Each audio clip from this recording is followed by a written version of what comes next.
The action of the story begins with a story. On the island of Dunvoldo, where the narrator's ancestors lived, there was a terrible legend. This legend said that beyond the sea, on land, there live terrible creatures that drive fear. They love blood and fighting, and most importantly, they love to eat small children. At least that's what they say. Therefore, adults always warn children never to leave the island. Nevertheless, the girl, finishing listening to the whole story, could not understand where they could get it from. As it turned out, no one thought that these monsters themselves would arrive on their island. Actions are again moved forward sometime. We are introduced to the leader of the Cho tribe, Ikman Bayak. The man was approached by his son, who was calling him. The tribe leader asked the guy how Mokrin was doing. The guy shook his head, saying he didn't know. The man could not understand where she could have disappeared. The tribe leader was panicking only because guests were coming to them soon. He had already regretted hundreds of times that he had responded to the ill-fated letter, but this could not be avoided. The action moves to the night on which Ikmun Bayak read that very letter. Strangers spoke of being trapped overseas for 200 years. The leader of the Noble Blood tribe notified the leader of the Cho tribe that in a month, he, along with 100 soldiers, would arrive on their island. Ikmun Bayak realized in horror that night that this letter meant an imminent invasion. Having again moved into reality, the man wondered if their tribe could survive the meeting with those demons. Just at this very moment, the guy called his father, and with a disappointed face notified him that they had arrived. It was true, because in front of them stood a huge ship that was heading towards them. After some time, a group of people disembarked from the ship and stared at Ikmun Bayak and his son. Without thinking twice, the man introduced himself, saying that he was the leader of the Cho tribe. The woman introduced herself in response. It was Woljin Ju and Noble Blood. As soon as the pleasantries were dropped, the woman smiled and invited her new acquaintances to explore their village. Ikmun Bayak was incredibly scared, as was his son, but together they only thought about where Mokrin was now. The action moves to the forest. A crying girl was sitting under one of the trees, who could not understand why her father did not know how she felt. One night, the father told his daughter about the imminent invasion, but in response to her words about protection, he said that these were not the people who could be defeated by fighting alone. The girl tried to convey to her father that she could do everything in her power. Ikmun Bayak told her to stop begging him anyway, because whatever she said was a mistake. Rising from the table, the man again asked her not to interfere because her words would not save the tribe. These words hurt Mokrin extremely deeply. Actions are again transferred to the real world. The girl was still grieving because of grief, while there was something in the bushes. It was some guy who was watching the girl and just giggling madly. At that moment, the girl jumped up from her seat, saying that she would do everything possible to save the tribe. She is the daughter of a tribal leader, so she was absolutely sure that she was not supposed to just sit around. However, she was confused by the noise that came from behind. The stranger stepped on a branch, and soon his shadow hung over it. This was the same observer who was incredibly happy that he was able to find the girl. Mokrin was seriously scared. Once again, the action shifts to Ikmun Bayak and Woljin Ju, who were exploring the village, but were distracted by a scream coming from behind. Some guy was calling his mom. Of course, the source of the sound was a stranger observer who stole Mokrin from the forest and dragged it with him. The woman asked her son what it was, to which the guy replied to his mother that he wanted to show her something. As soon as he handed over the Mokrin, Woljin Ju was delighted, but Ikmun Bayak and his son were shocked. However, despite this, Yanyong, holding Mokrin in his hands, said that he wants to get married. Woljin Ju suddenly changed her face and, with an extraordinary atmosphere emanating from her, turned to her son. The woman suddenly screamed, saying that this was simply wonderful because she really wanted her son to find a bride. With tears in her eyes, she began to talk about how she fell in love with his father at first sight. Woljin Ju still remembered the days when they grew up and got married. Both the leader of the tribe and his son did not even know how to react from what they heard. It was a real kidnapping. The woman suddenly turned to Ikmun Bayak and began introducing them to her son, Yanyong Ju. The man, trying to keep a smile, began to extend his hand to say hello and introduce himself. The guy grabbed the leader of the Cho tribe, saying that he was very glad to meet his father-in-law. Also, at this moment, Mokrin's brother snatched her from the conqueror's hands and said that he would take her away temporarily. Upon learning the girl's name, Yanyong was very embarrassed. However, the guy's face changed dramatically, saying that she even had a beautiful name, not to mention her face. The action moves forward sometime. The guys sat on a bench and discussed when it would be better to have a wedding. Yanyong. Of course, he said that he wants to play it even tomorrow, because he is already looking forward to this day. Ikmunbek, listening to all this, was horrified and hoped for anything other than a wedding. It couldn't have been worse. He realized in horror that their precious Mokrin, which they had been protecting all their lives, was in danger right now. The man suddenly jumped up from the bench and began telling his new acquaintances that his daughter was only 16 years old. Yanyong was very glad that the girl was 16, and his mother answered the leader Ikmunbek that her son was 18 years old. However, their joy was over as soon as the man informed them that in their tribe they did not marry at such a young age. They immediately jumped up in horror and began asking how long they had to wait. 3 days? Or maybe 4? The man shouted out the number 5. Woljinju thought it was about 5 days and agreed, but the tribal leader, of course, meant years, not days. The woman decided to defend her position, saying that they were not going to wait that long. Only then Yanyong interrupted her, telling his father-in-law that if this is for the sake of Mokrin, then he is ready to wait even 10 years, or even 20. The woman was surprised by her son's attitude. The guy continued to tell Ikmunbek that from the first meeting between the Cho tribe and the noble blood tribe, a deep connection had just been established. Although the man understood that this was a complete nightmare, he could not do anything other than shake hands and conclude an agreement.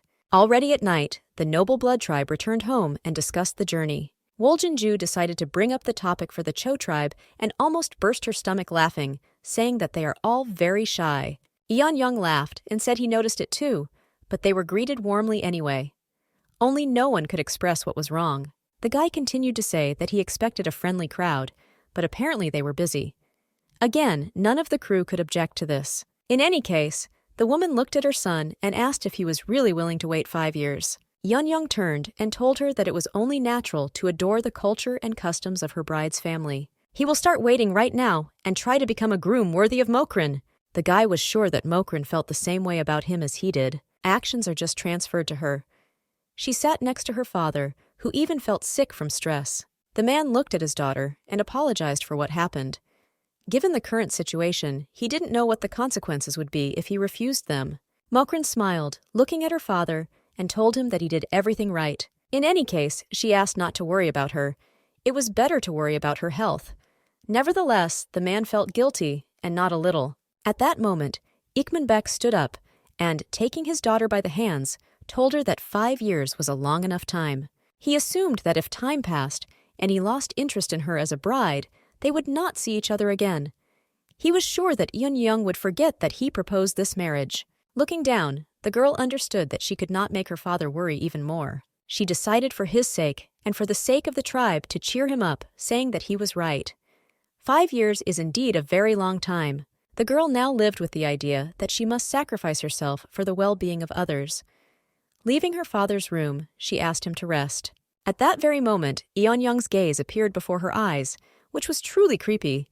It was the look of a predator who was about to eat her, and due to her limp body unable to move, she could not even resist it. Standing near the door, and with a lump in her throat, Mokrin tried to understand why he liked her. She could only hope for the words of her father, who, if he was right, and this was just an interest, then she was sure that Yanyong would forget her in 5 years. Thus, 4 years have already passed. The people of the Cho tribe were preparing for some kind of holiday. At this time, Mokrin was also working, and someone was looking for it among the crowd. As soon as she was found, the guy started running towards her and calling her. Of course, this guy was Yanyong, who arrived a year early for some unknown reason. Realizing that only 4 years had passed, the girl was perplexed that he had arrived, and moreover that he had not forgotten her. At this time, a few hours earlier, a group of girls, among whom was Mokrin, were discussing something and laughing. The girls gossiped about one of them, saying that they were really looking forward to her brother's wedding. Mokrin laughed and asked whether it shouldn't be sad that the one she was in love with was getting married. The girl screamed in bewilderment, saying that this was not true and that it had happened a long time ago. At this point, another girl said that dishes for the first night had been added. Mokrin, I almost choked on my saliva thinking about all these goodies. Sweet mochi, samgyeopsal, and even dakgangjang. They will eat all this all night. Her friends started laughing at poor Mokrin, who only thinks about food. At that moment, one of the girls suddenly said that she would have to pay for this entire dinner. Her friend asked if she was really talking about that very thing. She immediately answered that it was indecent to mention this. Mokrin replied to her friends that this was just a normal process of childbirth. The girl nodded, saying that after the birth of a child, it is better not to do this. But nevertheless, she heard something. She heard from friends that people on the mainland do this all night. The entire crowd screamed in horror. The girl immediately exhaled, saying that the girls who marry them are poor things. At that moment, one of them asked her friend to tone down her words a little, and soon after that, all eyes turned to Mokrin. They immediately rushed to their friend and told her not to worry. The girls recalled that the guy had not shown up for 4 years, so they probably forgot about marriage. Mokrin began to smile, saying that she was also thinking about it. There was only a year left. One of the girls for support said that already today, she forgot what her mother asked.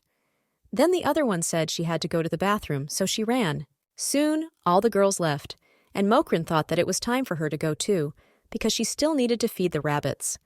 The action moves to the city. Residents said in bewilderment that Danvoldo Island had turned into a wormwood field, so they did not understand why they celebrated this holiday. Mokrin, looking around and listening to people's conversations, did not understand why they were acting so strangely today.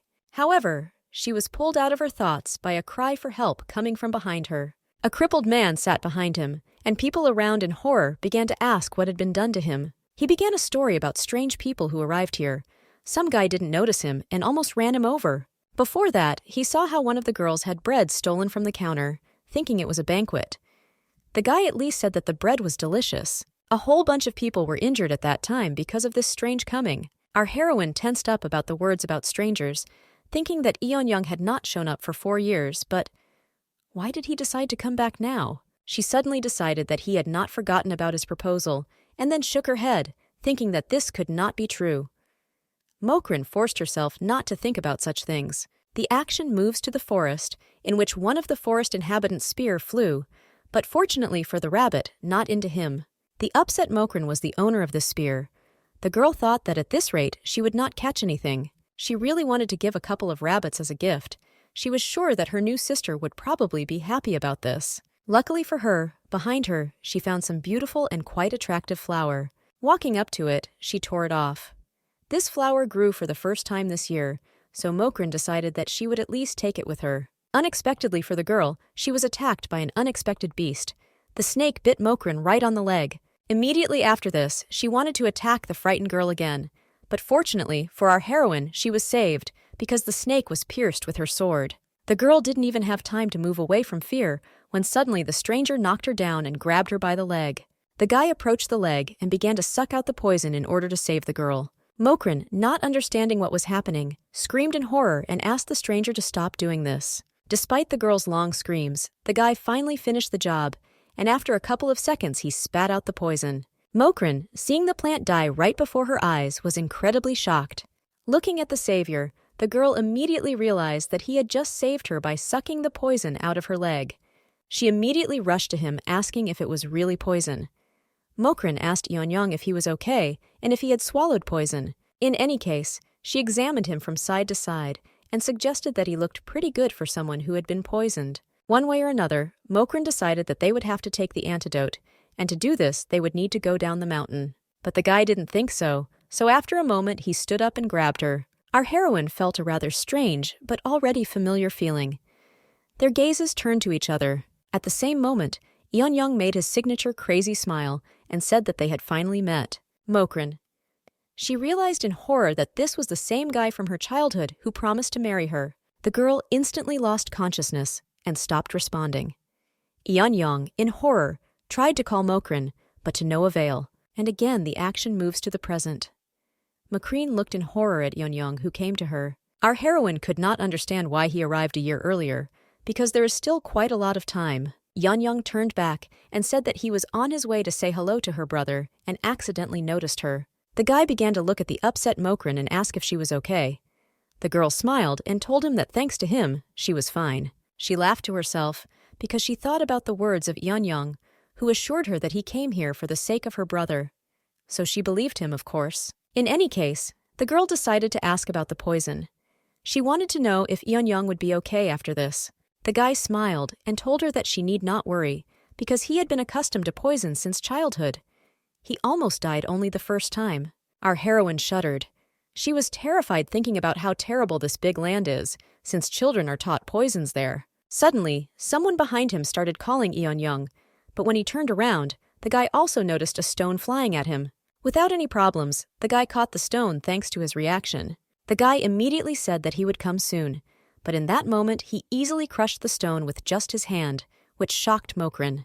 The guy shook his hands and told the girl that they had not seen each other for a very long time and he was sorry to say goodbye so soon. He looked at the frightened Mokrin and called out to her. The girl was wondering whether she should show that she was scared or Yanyong would get angry. Lowering her head, she decided it would be best to change the subject. Our heroine told the guy that he had changed quite a lot. Looking at the guy, she told him that his hair had grown well. Yanyong was delighted that she noticed his efforts, since he had been training hard for 4 years. Showing his scars, the guy said that he fought with a huge bear and a wild boar in a mountain valley, and also slept in a cave and prepared food for himself. Mokrin was both very embarrassed to see Yanyong's naked torso, but also no less frightened by his scars. The guy continued to say that only thanks to her, he was able to become a worthy warrior of noble blood. Long hair is proof of grueling training for 4 years. He never cut it. Our heroine immediately moved her head to the side. She thought it would be better if he combed them and put them in order. Deciding to be straightforward, Mokrin told the guy that his hair looked pretty dirty. Actions are postponed some time later. The leader of the Cho tribe was talking with a representative of the noble blood tribe, while Yanyong became gloomy, but stood nearby. Ikman Bayek looked at all these treasures and asked in bewilderment what it was, to which their comrades said that it was a wedding gift from their leader. The man, although grateful, was no less interested in why Yanyong was acting so strangely. At this time, the guy was replaying the girl's words in his head with horror. Yanyong's assistant said that everything was fine with him because he was used to it, and at that time, the guy screamed in horror, not understanding why Mokrin did this to him. At this moment, Ikman Bayek's son told his father that everything was even worse than 4 years ago. The man nodded his head because he himself understood this. If they sit back and wait for another year to pass, nothing will change. In this case, they unanimously decided that they should prepare for the upcoming wedding. The action moves to evening. Birds flew under the moonlight, unaware of anything. However, to their horror, they were certainly flying in the wrong place because they were killed by an arrow from one of the members of the noble blood tribe. Now they had fried bird for dinner. At that moment, one of them shouted, saying that she was not even 1 bite away from him. They would like to find a deer. Brother Mokrin was shocked by what barbarians their fate connected them with. He was sure that he would not allow them to take his sister. No matter what it costs him, he will fight for her until his last breath so that she does not fall to them. The action shifts to the girl. Mokrin was just calling her brother, asking if she was sleeping. Our heroine assumed that something was wrong, but nevertheless said that she was not sleeping. The guy sat down in front of his sister and reminded her that 4 years are behind her, which means she should be careful. He didn't know if she remembered the wedding promise, but Yanyong is definitely a terrible and secretive person. Mokrin, she couldn't argue with that looking into her brother's face. But one way or another, she understood that Yanyong had saved her. Even though she was scared, she couldn't say that this guy was that terrible.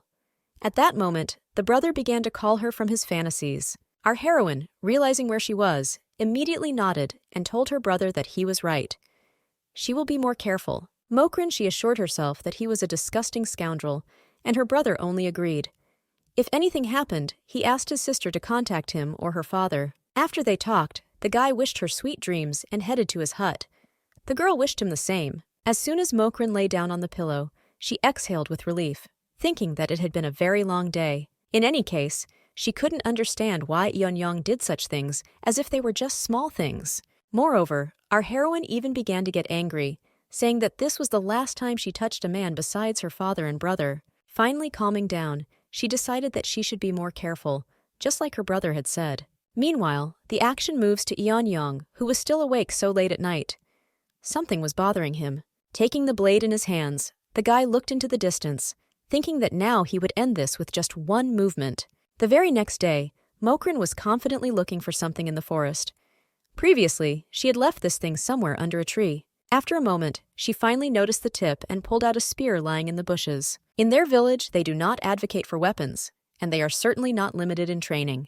Our heroine would like to learn how to wield the spear of an honored teacher, but now her only savior is only practice. She immediately stood up, thinking that the great training of the daughter of the leader of the Cho tribe would now begin. Only now, having decided that she stood up wrong, Mokrin decided to correct her position and stood in another one, but even this and the subsequent ones did not fit, which she was upset about. She could not understand how she should stand up in order to throw a spear normally. Suddenly, someone hugged her from behind and told her that she was doing it wrong.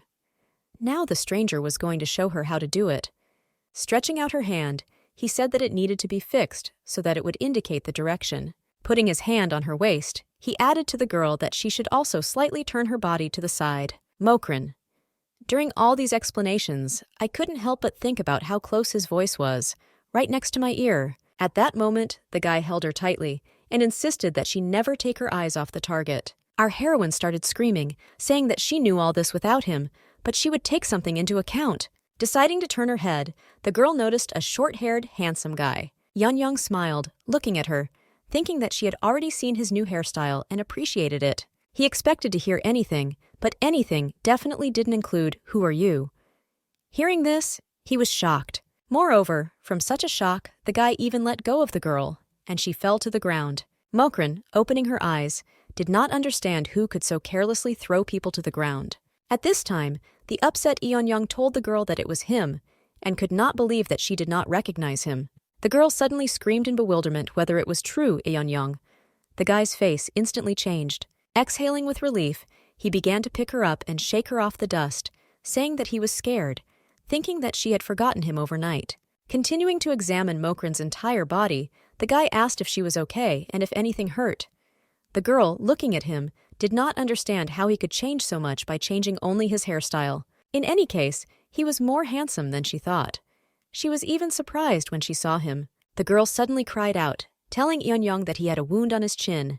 The guy smiled embarrassedly and said that it was nothing, because he accidentally cut himself while cutting his hair last night. Nevertheless, looking at her hand, he said that she also had a wound. Most likely she was injured when she fell.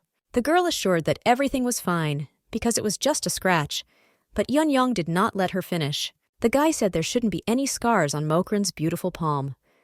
Yanyong blew on the wound to make it feel better. Our heroine was shocked that he did not pay attention to his wounds at all, but he was worried about her small scratch. The girl suddenly laughed, thinking that Yanyong was like a dog who recognized his master. Her laughter for Yanyong was like the chirping of a bird, like playing a harp. This even made the guy's nose bleed, because Mokrin laughed in front of him for the first time. Realizing what had happened, the guy mechanically hid his blood, but the girl managed to notice this and raise a panic. Yanyong. Although I wanted to convey to her that everything was fine, the girl at that very moment sat down on her knee and began to tear off a piece of fabric from the dress. Seeing these actions, as well as the girl's smooth legs, Yanyong completely swam and even more blood gushed from his nose. Mokrin in bewilderment, she told the guy that his blood did not stop flowing, but she would like to help him. Yanyong, he wanted to tell her that everything was fine and explain the reason, but how could he say that he was bleeding from the sight of her legs? Yanyong couldn't find a better solution than to turn around and run away, saying that he had business. Mokrin, I was certainly amazed by this meeting, but nevertheless it was funny. The more often she saw him, the more convinced she became that she was wrong about him. For herself, she began to understand that she had a desire to get to know him better. Already in the evening, Mokrin returned to the settlement from the forest.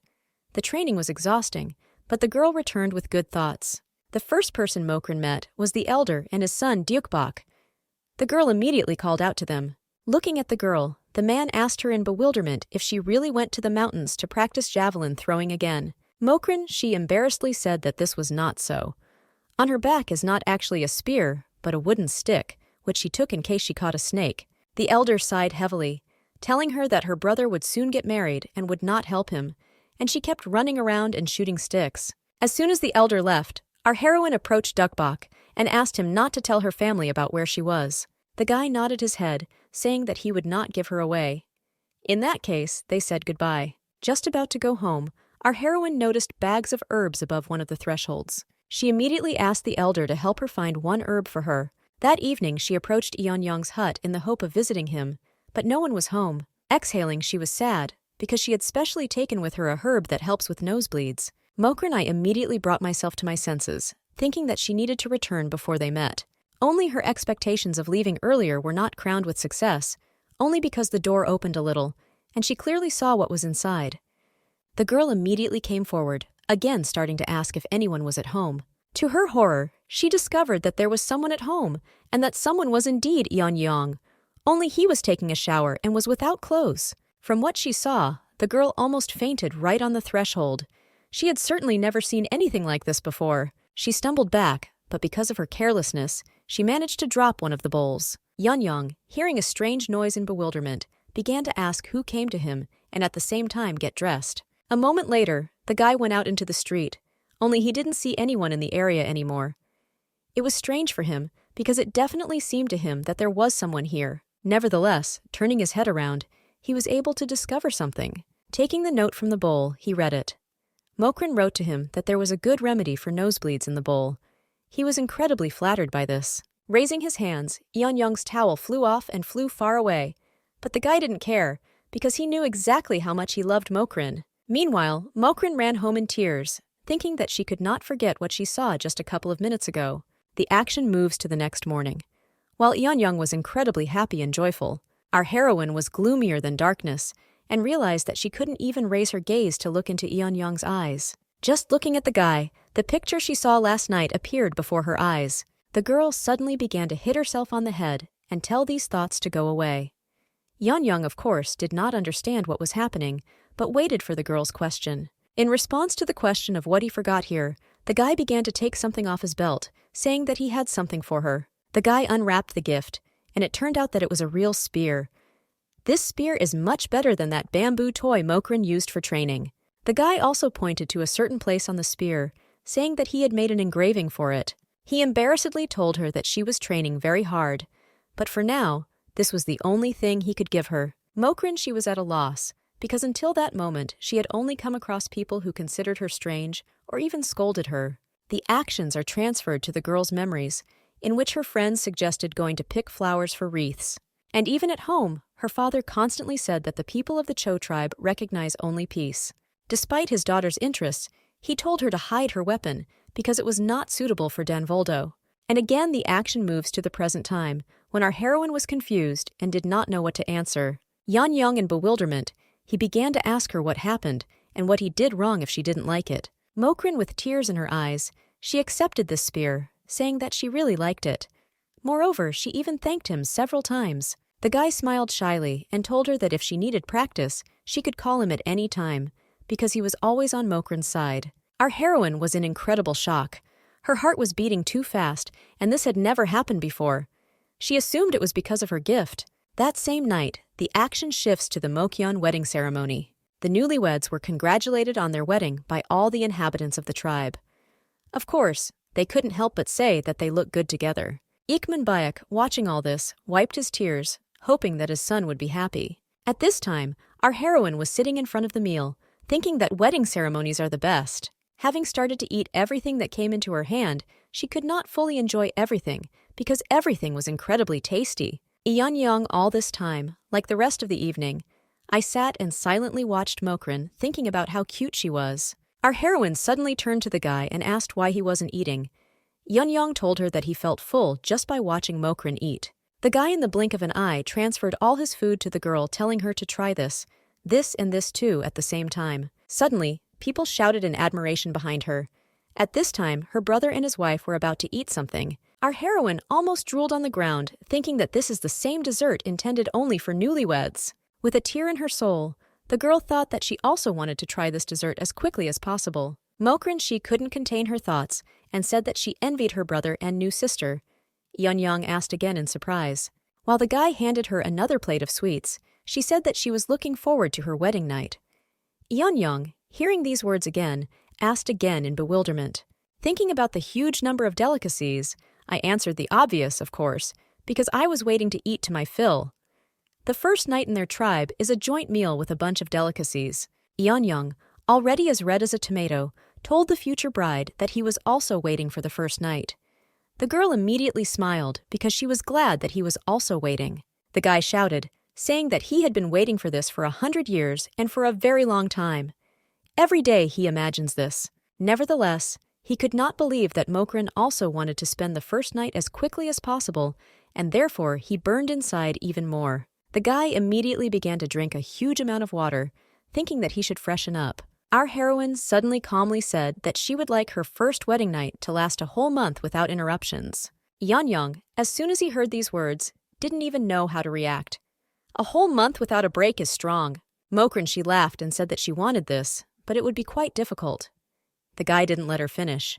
He screamed like a proud warrior, telling her that even if it is difficult, he will cope, because if Mokrin wants it, then he will do everything in his power. Nevertheless, all this time the guys were periodically watched by Mokyun, who, even while at his wedding, could not help but think about his sister's wedding. Actions are postponed to the next morning.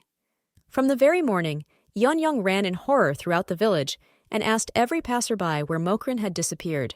Without hearing an answer from the residents, the guy partially and completely began to turn into a fire-breathing Godzilla who was ready to burn down the village for the sake of his beloved. Ikman was shocked because a couple of days had passed since Mokyun's wedding, and this guy couldn't calm down and was turning the whole island upside down. Mokyun suddenly turned to his father and said that this was not even the worst thing. In his opinion, the worst thing is that it seems that Mokrin is gradually getting used to this guy. The man, as soon as he heard these words, almost fell to the ground. He understood that he could not delay any longer, which means the time had come. It's time for them to put their plan into action. After some time, the action still moves to Mokrin, who in bewilderment asked her father if she really should go with Deokbok. Her father confirmed her words, saying that they should go to the back of the island and collect medicinal herbs there. Coughing, Ikman said that Elder Yoon was not feeling very well. The elder automatically began to cough, showing how bad he was. In any case, the father began to send Mokrin outside, telling her that Deokbok would be waiting, so she should hurry up. Once again, the action sends us back to Yanyong, who was already exhausted from not seeing Mokrin since 4 a.m. Unexpectedly, the guy finally met a girl who was leaving someone's house. Yanyong. I was incredibly happy about this meeting, but something inexplicable happened. At that moment, a guy approached her and began to have a nice conversation with her. Of course, everything looked from a distorted point of view. In reality, it was that Deokbok approached the girl and, without further ado, invited her to leave immediately. Yanyong, nevertheless, he was not particularly happy about what was happening, so jealousy from bewilderment flared in his heart. As he turned the corner, he knew for sure that he couldn't leave Mokrin alone with this unknown guy. After some time, the guys came to the beach. Deokbok laughed and said that the evil face of Mokyun still comes into his dreams, even though more than 10 years have passed. However, the girl said that time flies too quickly because she was already 20. Deokbok, looking at her, was shocked because he didn't even notice it. Looking at her, he could not realize and understand that previously Mokrin did not seem as good to him as it does now. The guy wanted to know what the girl was thinking about him right now. All the way that they walked here, she was usually silent and thinking about something. Of course, the only thing she thought about was that they needed to quickly finish the errand and snack on the cookies that she had taken with her. After some time, the girl began to enjoy the sea breeze while remembering how long ago it was. Nevertheless, it would have been more pleasant if they had not had unexpected guests on their tail, watching them. I feel someone's gaze and fiery gaze. The girl understood that it was Yanyong, because it had certainly become a bit hot here. She was surprised that the guy still wanted to marry her despite all the problems and time. Starting to remember his words about devotion, our heroine tried to understand whether he really liked her. Deokbok, I decided to break the awkward silence with an equally awkward question. The guy asked the girl if she liked someone, which made the girl jump. The guys immediately looked at each other and laughed, thinking that this was quite funny. Mokrin exhaled heavily and admitted that the person she likes is, but everything is quite complicated. The girl immediately remembered the past when she liked one of her brother's friends, Mokyun. He was older and quieter than his peers, and therefore he was someone you could dream about. Only soon she heard that he was going to throw in his lot with someone else. To her surprise, the girl stopped worrying about thoughts about him, and gradually she forgot about him. The man she liked existed only in her fantasies. It was at that very moment that she realized that everyone looks for in others only what they like. When things change, that love quickly disappears. All this time, Yanyong sat behind a stone and bit his finger trying to understand what Mokrin and that guy were talking about. Suddenly, he decided to look out to find out the situation and noticed that Deokbok's hand was on the girl's face. The guy immediately jumped up from the ground because he certainly wasn't going to endure all this. Yanyong shouted sharply, telling the guys to stand still and not move. Deokbok even twitched from such loud and unexpected words. At this time, a distraught Yanyong ran towards them with a huge cobblestone in his hands. How did it really happen? Let's find out. Some time ago, Deokbok laughed and told the girl that she had a leaf on her head. The girl immediately began to touch herself, trying to find the leaf, but she could not do it. Deokbok tried to conduct, but didn't have much success. Just after all the failures of our heroine, the guy decided that he would remove this piece of paper himself. Seeing far from this side of the guys right now, Yanyong rushed in, being incredibly aggressive. Deokbok I immediately began to say in bewilderment that it was only a misunderstanding. Nevertheless, our heroine looked at the guy's gaze and realized that now he was certainly not able to talk. At the same moment, the girl grabbed Deokbok's hand and headed into the forest. Yanyong suddenly missed the stone. Our heroine, who was confidently heading into the forest, decided that she should at least turn around. As soon as she did this, the last thing the girl saw was Yanyong's face, which was difficult to describe in simple words. The guy was broken. Actions are moved forward sometime. The guys took a break from Yanyong and decided to rest. Deokbok laughed and asked the girl's opinion whether that guy could catch up with them now or if they were ahead enough. In any case, the guy was shocked that Yanyong was able to lift such a huge stone with ease. However, our heroine was thinking about Yanyong's last look. The girl knew for sure that he was in pain, and therefore decided that she should explain everything when she got home. Deokbok suddenly suggested that she dig up medicinal herbs, since they could get here. In this case, Deokbok headed forward, and our heroine decided to follow him. When they returned, even on the way to the medicinal herbs, the guys had to climb up a rope. They even ran away from a wild boar, but were saved from it by falling into some kind of hole. Our heroine didn't even understand whether she could get out alive. Deokbok, looking around, realized that he did not know the terrain. However, the only conclusion he could draw was that they were stuck here. Deokbok, in this case, he sat down on the ground, thinking that the villagers would look for them when they found out that they had left. At this rate, the guys stayed until sunset. Their mood had completely dropped by that time. Deokbok. At this time, he began to assume that none of the villagers would come to their aid. Meanwhile, in the village, the elder and the chief were dancing, thinking that if Mokrin and Deokbok did not return, then it was simply wonderful. Our heroine, realizing that she was not going to sit idly by, abruptly jumped up from her seat. Deokbok, in bewilderment, he began to ask the girl what she was going to do. The girl told him that it was time for them to get out of here. However, her quick escape from captivity was ruined as soon as she rose 50 centimeters and went down. Deokbok, he approached the girl lying on the ground and began to ask her if she was okay. Looking at her knees and hands, the guy began to tell her that she was injured. He again suggested that she wait for the rescue squad. Our heroine pulled her hand away, saying that she couldn't just sit and wait with folded hands. Deokbok, in any case, he assured her that it would be a waste of energy on something that they could not solve. They should have acted wisely. Looking at the girl, he told her that she did not look like herself, because she had never been like that before. She has definitely changed. People look for what they like in others. Our heroine immediately decided that Yanyong also found something in her. Only now she was in a stupor, because she could not imagine what could happen if she changed. She wanted to know if the one who liked the old her would love her. At that moment, Deokbok literally attacked the girl, telling her that he wanted to say this in other circumstances, but decided now. The guy told her that he really liked her and proposed marriage.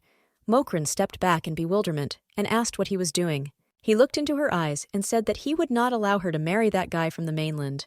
A moment later, Deokbok grabbed her hands and began to move his lips towards her, while our heroine screamed and asked not to do this. Meanwhile, Yanyong watched the screams coming from the pit that Mokrin and Deokbok had fallen into. And again, they are transferred to Mokrin, who still told her friend to unhook from her and not do anything stupid. The girl began to ask for help from the Almighty. She wanted someone to help her. Luckily, her prayers were answered. At that same moment, a spear flew towards her, which the girl successfully grabbed. Within a moment, she hit Deokbok on his stupid head, who couldn't think of leaving her alone. As soon as the guy fell to the ground, our heroine began to examine the spear, and, to her surprise, discovered that it was her spear with an engraving. The girl was shocked and began to make all sorts of guesses. Only at that moment a vine was dropped in front of her so that she could get out. Without waiting for a special invitation, our heroine decided to climb up the vine. Already outside the trap, Mokrin began to look around, only there was no one in the area. However, the girl knew one thing for sure. Yanyong was here and he saved her. The action is postponed to a few days later. Our heroine was sitting on the threshold of the hut, while her father and brother came out to her. Ikman Bek, holding out a sealed box, began to congratulate his daughter on her birthday. Our heroine was incredibly happy and thanked her father for the gift. Of course, she couldn't forget about her brother, because the gift was shared. Mokyun asked his sister to open the gift quickly. The guys began to whisper among themselves, suggesting that their plan had worked. Mokyun didn't even expect it to work out so well. At this time, they noticed Dyokbok, who immediately began to run away from their hut. Mokrin thought that it had been 2 weeks since the misunderstanding incident, after which she had not seen Yanyong. The girl immediately folded her hands and began to blame herself for doing something wrong. Mokrin was a guilty pleasure lover. However, she suddenly wondered what if she didn't do anything? What if she just started to change? Suddenly, one of his assistants ran into the territory of the chief's hut, who shouted in bewilderment, saying that they should come to the pier. Right at this moment, there were a whole bunch of ships of the noble blood tribe people in the middle of the sea. While Ikmun Bayak asked in bewilderment what it was, his son suggested that these people had revealed their true nature. The tribe leader began to think in horror that Woljinju had brought an entire army to launch an invasion. While the man was about to say something, he was interrupted by Mokyun, who pointed upward and asked to look. Standing on top of one of the nearby ships was a guy who was quite familiar to them. Of course, it was Yanyong. The guys didn't even have time to be sufficiently shocked by this news, when at that moment the guy jumped off the ship. Gradually approaching the family of the tribal leader, the guy covered them with his gloomy shadow and silence. At some point, the guy looked at them with incredible insight and said that it was all over. Ikmun Bayak began to tremble in horror, already thinking for sure that this was an announcement of war. Mokyun even grabbed his sword. Suddenly, their worries were dispelled, because as it turned out, Yanyong came here only to give this ship as a gift to Mokrin for her birthday. Looking at the perplexed guys, the guy said that he had started preparing this gift a long time ago and that he had recently finished it. Leaning on the frame of the ship, Yanyong proudly said that he himself looked like the inscription on the bow of the ship. This inscription was a declaration of love to Mokrin. Ikmun Bayak, who still had not recovered from the shock, asked in bewilderment in what sense this was a gift. Yanyong smiled and said that it was all true and they could inspect everything inside. Mokrin, I was shocked that the guy didn't show up for several days, not because he was angry, but because he was preparing a gift for her. While all the people were looking around the ship in bewilderment, saying that it had nowhere to moor, the guys came up to each other and began to look into each other's eyes. A moment later, the guy picked up the girl and began to look into her surprised eyes. Yanyong smiled, looking at her, and said that they needed to go. The girl did not understand what we were talking about. In any case, he ignored her questions, then turned to his father-in-law and said that they would be back by sunset. Ikmun Bayak wanted to say something and stop the guy, but it was too late because he began to move away along with Mokrin. The action moves to the boat, on which Mokrin, in horror, asked the guy not to shake her. The girl thought that she might fall now, and moreover, this was her first time sailing in a boat. Yanyong, I decided to somehow calm her down and began to call her over, telling her to look at something. Having conquered her fear in half with grief, she nevertheless decided to look her fear in the eye. It was not in vain that she did this, because right in front of her was a beautiful view of the beautiful sea and islands. She also met a bunch of sea creatures that were jumping above the water and those that were underwater. Mokrin was incredibly surprised by all the beauty that she now saw. She couldn't even imagine that the ocean was like this. It was completely different from what the adults said.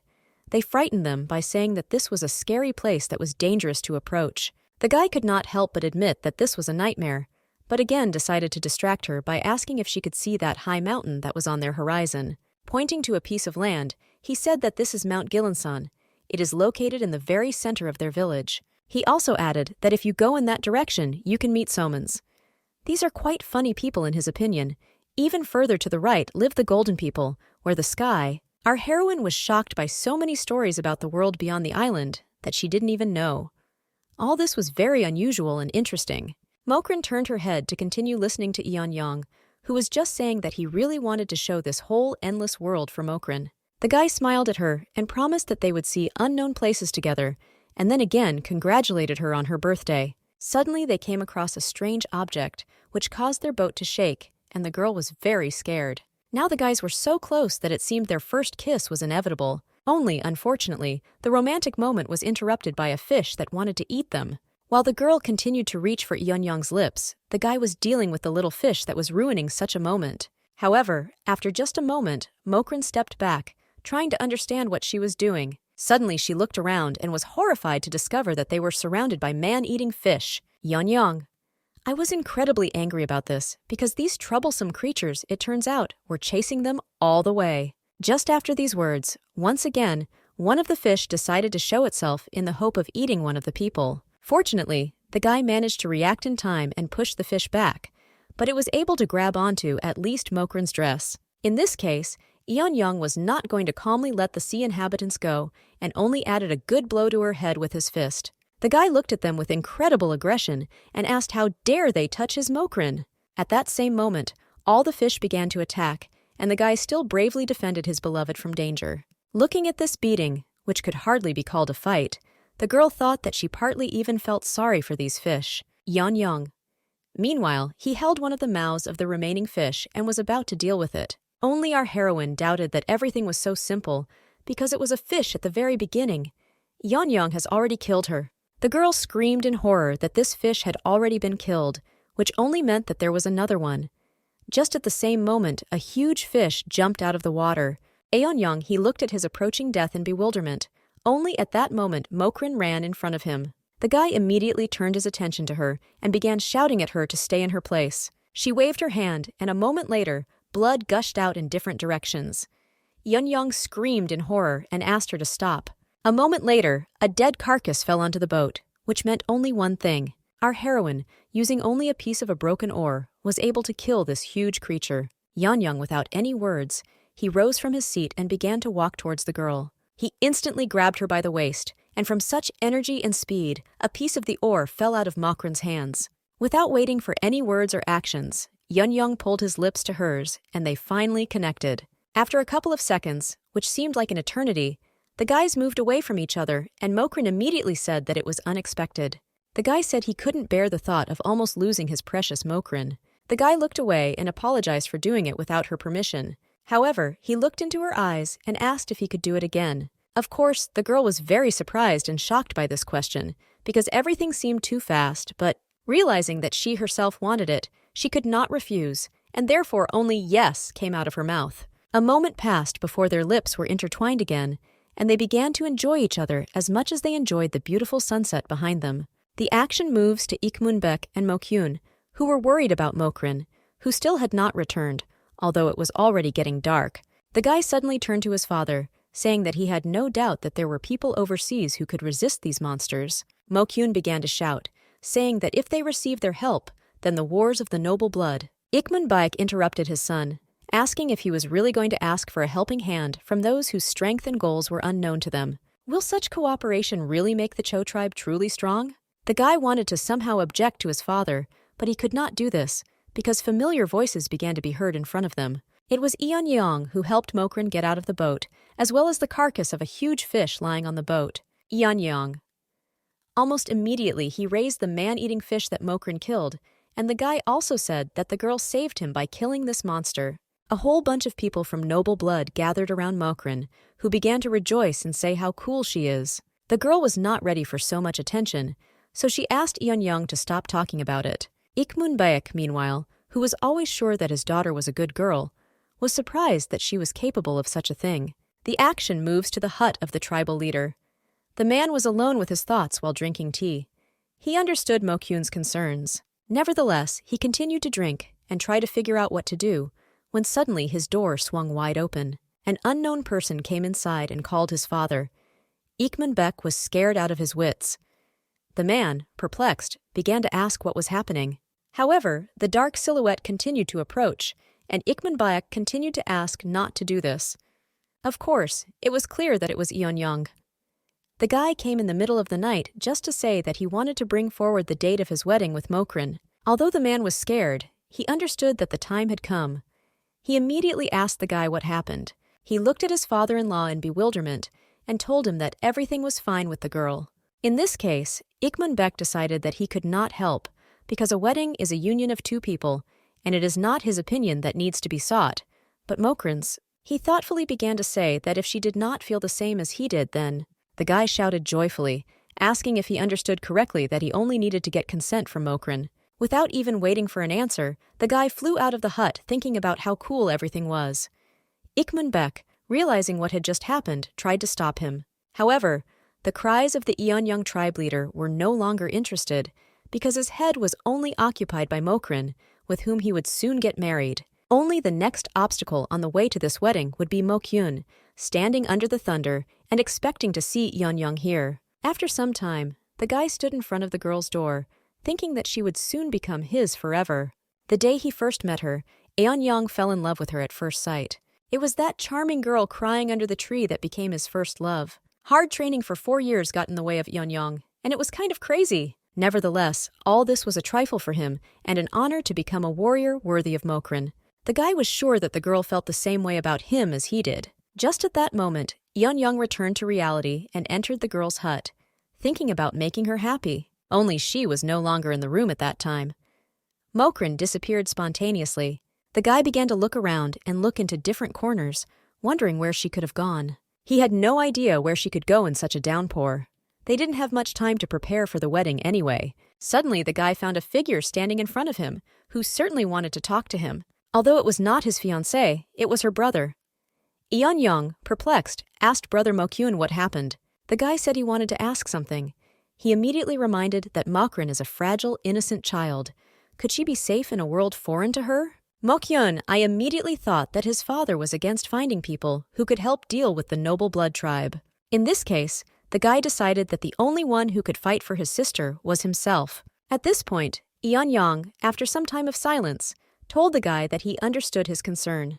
However, the guy came closer and put his hand on Mokyun's shoulder to tell him something more clearly. Whispering in his ear, Yanyong said that he had been living on this earth for several days, and he was very familiar with the look of people whose minds became clouded at the moment of greed. Mokyun. Although he was a little scared, he threw the guy's hand away, asking what he was carrying.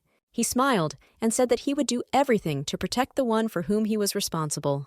Putting his hand on Brother Mokyun's shoulder again, the guy decided that his brother understood what he was talking about. A moment later, the guy just silently walked on in search of the girl, while Mokyun looked after him. And again the action moves to the endless search for Mokrin, without even understanding where to look for her. The guy realized that he had walked around the entire village, but she was nowhere to be found. Yanyong could not understand where his beloved could have disappeared. Suddenly, Yanyong noticed a strange stick, which was certainly different from all that were in this forest. The guy immediately rushed to the broken wooden stick, understanding only one thing with each step. It was a piece of a Mokrin spear. Yanyong defined this very simply. In his hands was a piece with an engraving that he made with his own hands. The guy immediately raised his head and began to twist it around, not accepting that something could happen to the girl. At the same time, our heroine was sitting near one of the melted stoves and warming herself. With tears in her eyes, the girl thought about how excited she was about killing the man-eating fish. If you go back some time, you can understand that the girl has been training all this time, thinking that with her efforts, she will be able to repeat what she did. Only to her regret and disappointment, this could not be repeated. And what's more, the girl's spear was broken. Our heroine brought the spear pieces, thinking about how guilty she was because she broke the spear that Yanyong gave her. And again, the girl remembered all the recent moments with him, and most importantly, the first kiss against the backdrop of the sunset. Remembering all these moments, and especially the moment when their lips intertwined together, a shiver ran through Mokrin's body. The girl assumed that the guy would still be able to accept her for who she is and no matter what she is. However, she knew she couldn't be 100% sure. In any case, she curled up, realizing that she shouldn't think so much about Yanyong. The next morning, when the thunderstorm finally passed the village of Cho, the sleepy girl was walking home. She did not sleep all night, thinking about all sorts of nonsense. However, she understood that her brother and father were most likely worried about her. Being sleepy, she saw a strange silhouette near one of the houses that was approaching her and could not understand who it was. Yanyong, in turn, he immediately saw the girl whom he had been looking for an incredibly long time and began shouting her name through force. The guy instantly ran up to her and began to hug her, at the same time giving thanks to all the gods to whom he prayed for help in her search. Mokrin, I didn't understand what was going on and why he was sticking to her so much, so I asked directly. The guy, smiling with all his might, chuckled and said that he had been looking for her all night. Immediately after these words, the guy began to fall off his feet and leaned on the girl. Our heroine immediately put him on the ground and she could do nothing but scream in horror. The guy's whole body was literally on fire, and he stopped showing signs that everything was fine with him. Yanyong was in very bad condition. After some time, the guy was transferred to a hut in which Elder Moon examined Yanyong and finally came to a conclusion. The man turned around and told them that it was just a cold. Everyone who was perplexed asked again. Elder Moon laughed and asked why they were so surprised because the guy was also a human. However, this was not the only problem he noticed during the pulse check. Looking at the guy, he said that he felt something that seemed to cloud his mind. Our heroine began to ask what it was, while Ikmun Bayek was no less surprised by this situation, but Mokyun was not even the least bit disappointed. Elder Moon suddenly stood up and said that the guy was in good health, so he would rest well and quickly get back on his feet. As soon as everyone started to leave, and Mokrin was still sitting in her place, her father asked how long she would be here. Taking her gaze to the side, the girl said that she would sit a little longer and go to her home. Ikmun Bek sighed heavily and headed towards the exit while Mokyun turned to his sister. The guy seemed to want to say something, but nevertheless remained silent and began to follow his father. As soon as everyone left, our heroine was left alone in this room. She suddenly became thoughtful, asking herself what all this commotion was about. At that very moment, the girl noticed that Yanyong had been holding something in her hand all this time. She immediately decided that she had to look at it, but it wasn't so easy to pull this thing out. The fist was like a stone. After some time of effort, Mokrin managed to open his hand and part of her broken spear fell out of it. The girl immediately realized in horror that the guy had been looking for her all night long, and that's why he got sick. Approaching him, our heroine only felt how intense his heat was. The body was like heated steel. Yanyong continued to whisper the girl's name. Our heroine immediately responded and said that she was nearby. The guy, through his pain, began to talk about how he should propose to her, because he was sure that Mokrin had the same feelings as him. He was looking for Mokrin all night, and he was incredibly scared, realizing that something could happen to her. However, that wasn't even the biggest fear. Most of all, he was afraid that she would tell him that she didn't want to be with him. The guy continued to talk about how he remembers the day he first saw her. He felt as if a hammer had struck his heart. The girl was incredibly pleased to hear compliments about her, but she suddenly asked what if she changed. Will his opinion of her change too? Yanyong. He smiled with all his strength and told her that this would never happen. Taking her hand and kissing her, he said that he would love her even with another, because it would be his Mokrin. Looking at the girl, he asked how he could not love her. Our heroine, in turn, could not understand how this person finds the answer she needs every time. How can this man be a guy who trusts her and treats her with awe? He is the one who showed her passion, a new world and feelings that she had never experienced before. The girl realized more and more that if she spent every moment of her life with this person, then perhaps... At this moment, Mokrin's thoughts were interrupted by Yanyong, who unexpectedly told her how much he loved her, and he also asked her to marry him. With the last of his strength, the guy still whispered something and finally fell asleep with the words that he loved her. Our heroine, who was in tears at that time, only said in bewilderment that his actions were pure fraud. The action moves forward some time. One morning, Yanyong was completely healthy, and with a smile on his face, he apologized for the trouble. The guy tugged at Elder Moon's hand, saying that he would never forget about his kindness, and the man only said in bewilderment that he wasn't particularly worried. At that moment, the guy saw Mokrin and sharply raised his hand out of joy, which is why Elder Moon's hand began to hurt. The guy rushed to the girl, happily saying that she'd been sitting with him all night. Mokrin smiled and said that it was a small thing. Immediately after these words, an awkward silence arose between them. Our heroine looked carefully into the guy's eyes. Yanyong asked in surprise if she wanted to say something. The girl suddenly lowered her head down and asked him to lean towards her. Our heroine began to tell something in Yanyong's ear, and he listened attentively. As soon as the girl told what she wanted, the guy screamed in bewilderment, asking if it was true. Mokrin. She nodded her head embarrassedly, and the guy at the same moment grabbed her in his arms, saying that he would try very hard for her. Out of such happiness, the guy began to spin her around, talking about how happy he was. After that, he still put her on the ground and said that he would never let her down, because she was the most precious gift for him. The action moves to the leader of the Cho tribe, who at that time was calmly sipping his tea. Suddenly, Yanyong burst into his room, addressing his father-in-law as his father. Ikmun Bek almost choked on his tea from such a surprise. So, the man accidentally spilled tea on himself and began jumping around in horror, talking about how hot he was. However, he asked what happened. Being incredibly joyful, Yanyong decided to notify Ikmun Bek that he and Mokrin had decided to get married. Hearing these words, the man, or Mokrin's father, almost fainted, because he was not going to hear these words. After some time, Ikmunbayek sat with his daughter and discussed what had happened. He wanted his daughter to answer him honestly. Looking at her, he asked if this wedding was her wish. The girl's father wanted to be sure that there were no threats from Yanyong. Our heroine answered her father that it was solely her will. Ikmunbayek immediately exhaled heavily, saying that he was sorry that their tribe was so weak. The girl smiled shyly and told her father that everything was fine, so he shouldn't worry, even though she understood his fatherly feelings. However, she was 100% sure of one thing. She wants to build her future herself. After a short conversation with her father, the girl left his hut to go home, but at that very moment, Mokyun grabbed his sister by the hand and led her without saying a word. Once they were far enough into the forest, the guy spoke and said that he had heard from his father about Mokrun's desire to get married. Our heroine embarrassedly told her brother that this was true. Suddenly, the guy turned towards her. Grabbing her by the shoulders, Mokyun began to speak to her and ask her to listen to him carefully.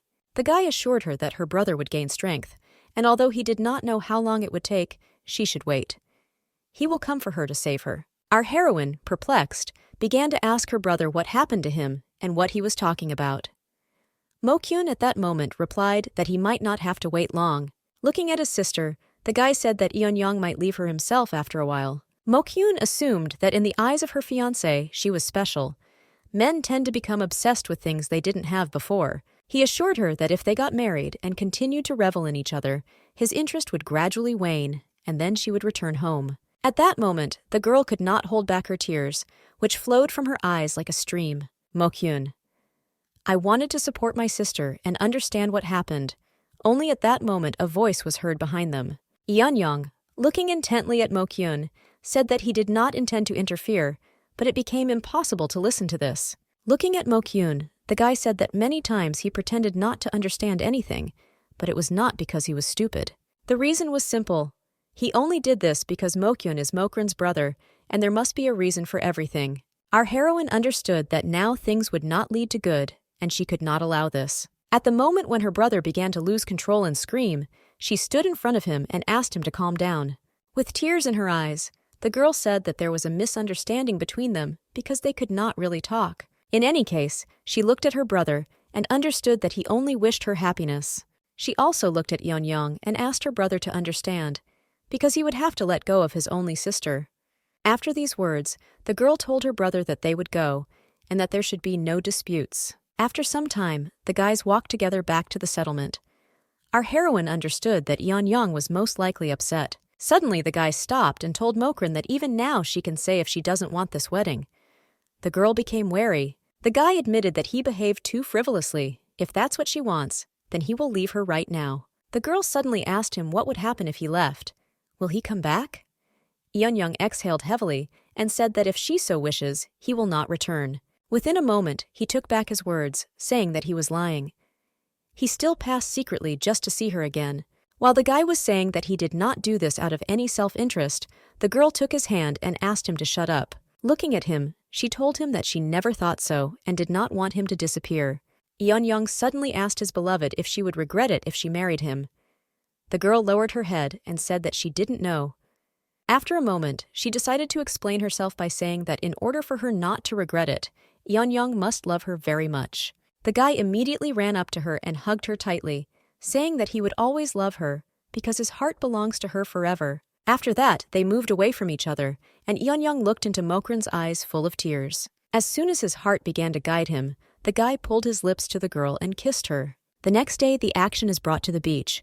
Mokrun was going to sail from her hometown that day. All her friends said with tears in their eyes that she should take care of herself and write to them at least sometimes. Mokrun laughed, telling them not to worry too much, because people live there too, and besides, she would have written to them even without their requests. The girls, being in tears, continued to hug Mokrun, who at that moment noticed her father. Approaching him, she asked where her brother was now, but the man's eyes said everything for him. An awkward silence fell between them. Our heroine sighed and said that she was sorry that they would not be able to say goodbye to Mokyun. At that moment, her father took her hands and asked her not to worry about them.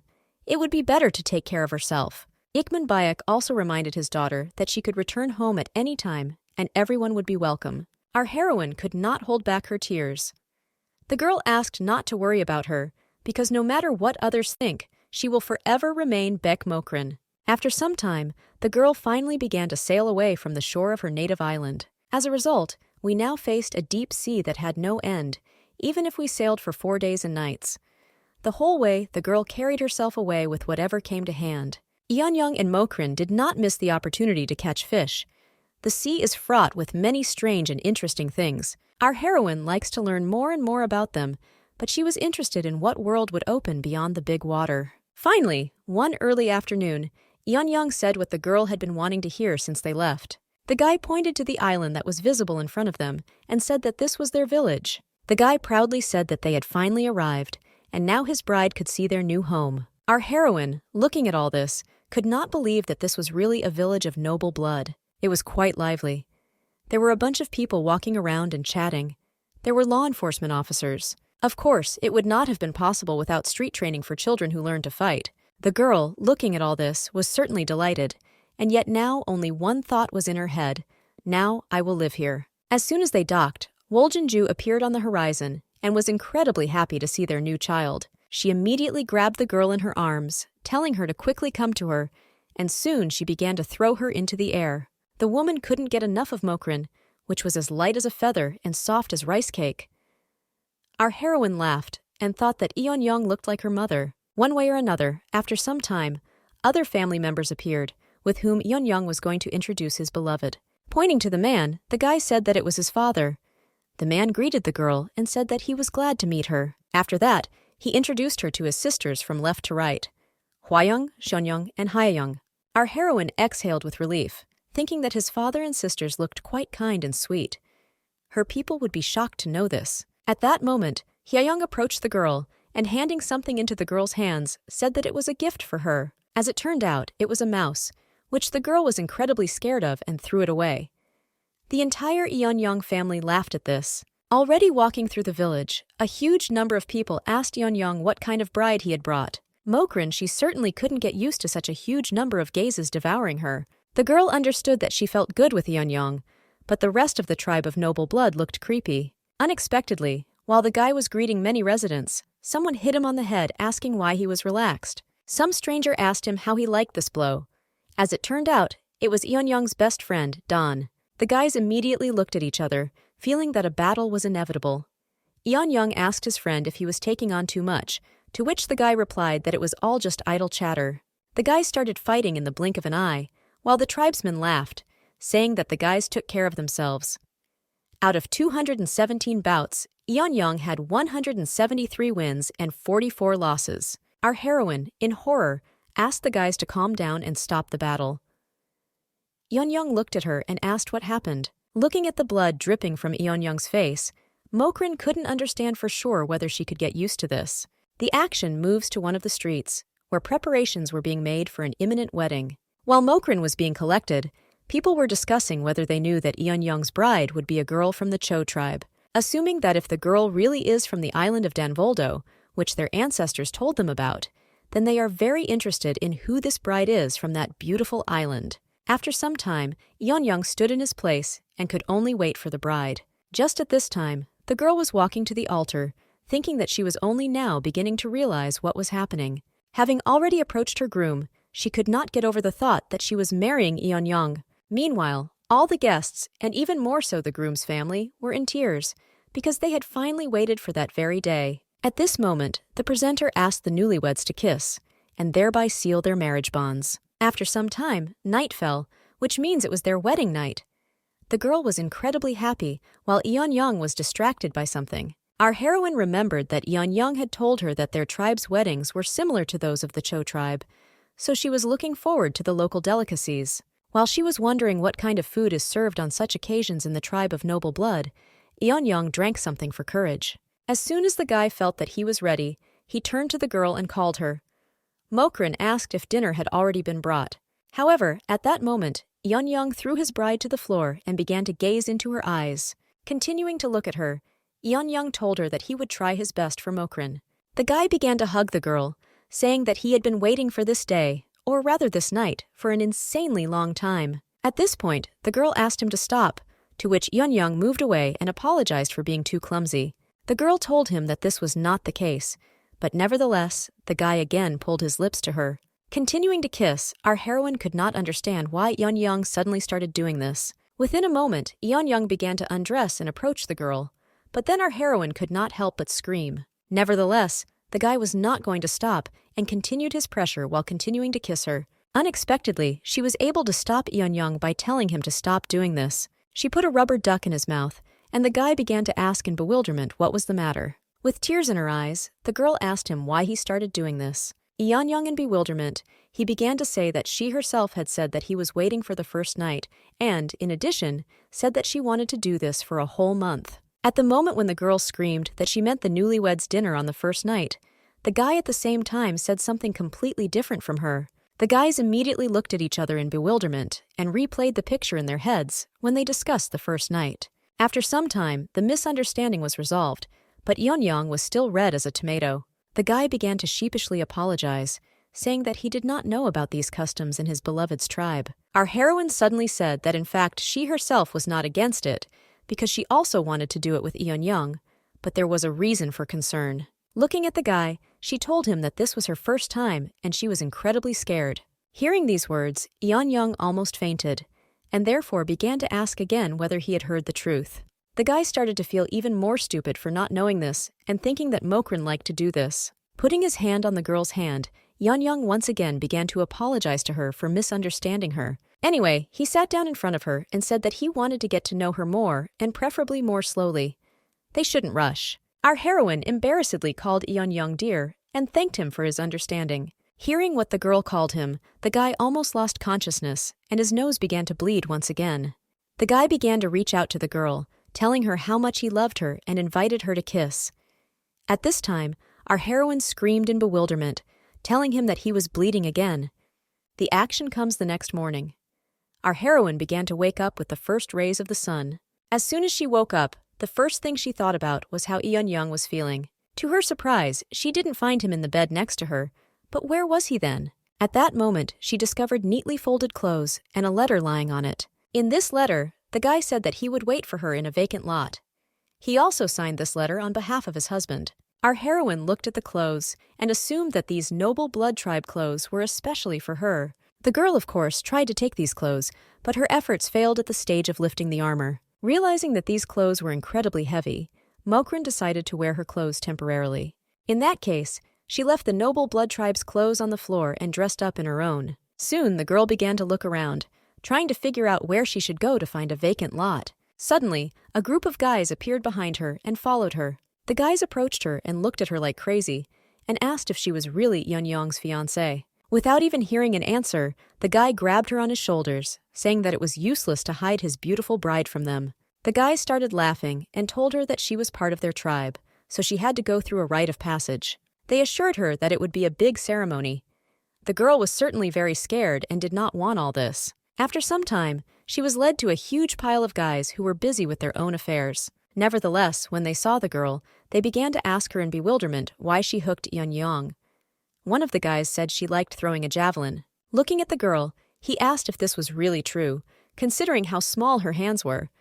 They all looked down on her. On the mainland, there were human trafficking gangs that captured women and sold them to men. The girl thought that thanks to her husband, she would be able to get used to the local people. But, as expected, this is the real face of their tribe. The action shifts to Yanyong, who was waiting for his bride, but to his horror, he heard her screams. At this time, a huge crowd of people stood around Mokrin and asked to respect the queue. Our heroine screamed, asking them to stop. After some time, Yanyong came running, who in bewilderment shouted to the people of his tribe to finally disperse. As soon as the guy ran inside, he separated the people from Mokrin, who was all in tears. The guy immediately began to apologize, saying that he should have warned everyone, and especially Mokrin, about something. All people from the Cho tribe are vulnerable and sensitive creatures, so you need to treat them carefully, especially if they want to make friends with her. The action moves back some time. The guys were discussing the Cho tribe. The girl said that this tribe is good at creating jewelry. This girl's boyfriend asked her why she suddenly grabbed the Mokrin sparkle. It scared her. Our heroine did not understand what was happening. At that moment, she realized the words of those guys. When they talked about her body, they meant physical strength, and the words about her hands meant that she was so amazing to look at and not to say that she was so amazing. The guys were delighted with the girl because they assumed that Mokrin was honing some kind of secret martial art. A whole bunch of questions followed soon after. Some asked if it was true that she herself killed the cannibal fish. Others asked about training, etc. While the girl was screaming in bewilderment, asking them to ask questions one by one, the guy walked up to Yanyong and told him that he found her funny. After some time, the guys still went to where they were originally going because Yanyong took the bride from the clutches of a dozen inquisitive people. The guy laughed, saying that everyone was probably interested in so many things because before they had only heard about her. The girl smiled and said that at first she was a little scared because she didn't know that these were Yanyong's friends. Suddenly, the guy began to hear the girl's smell coming from her and couldn't even think about anything. While the girl was telling something, Yanyong was in the clouds, but he was thinking too much. Mokrin suddenly said that something strange was pressing into her lower back. Although the guy incredibly wanted this, he understood that he had promised the girl that he would keep it. Our heroine suddenly began to feel the space behind her to understand what was resting on her lower back. The guy instantly decided to do something and immediately said that they shouldn't go where he was planning. He immediately ordered the horse to accelerate, and within a moment they were running. As a result, the guys ran so fast that the girl almost fell. Yanyong began to take the girl home and kiss her.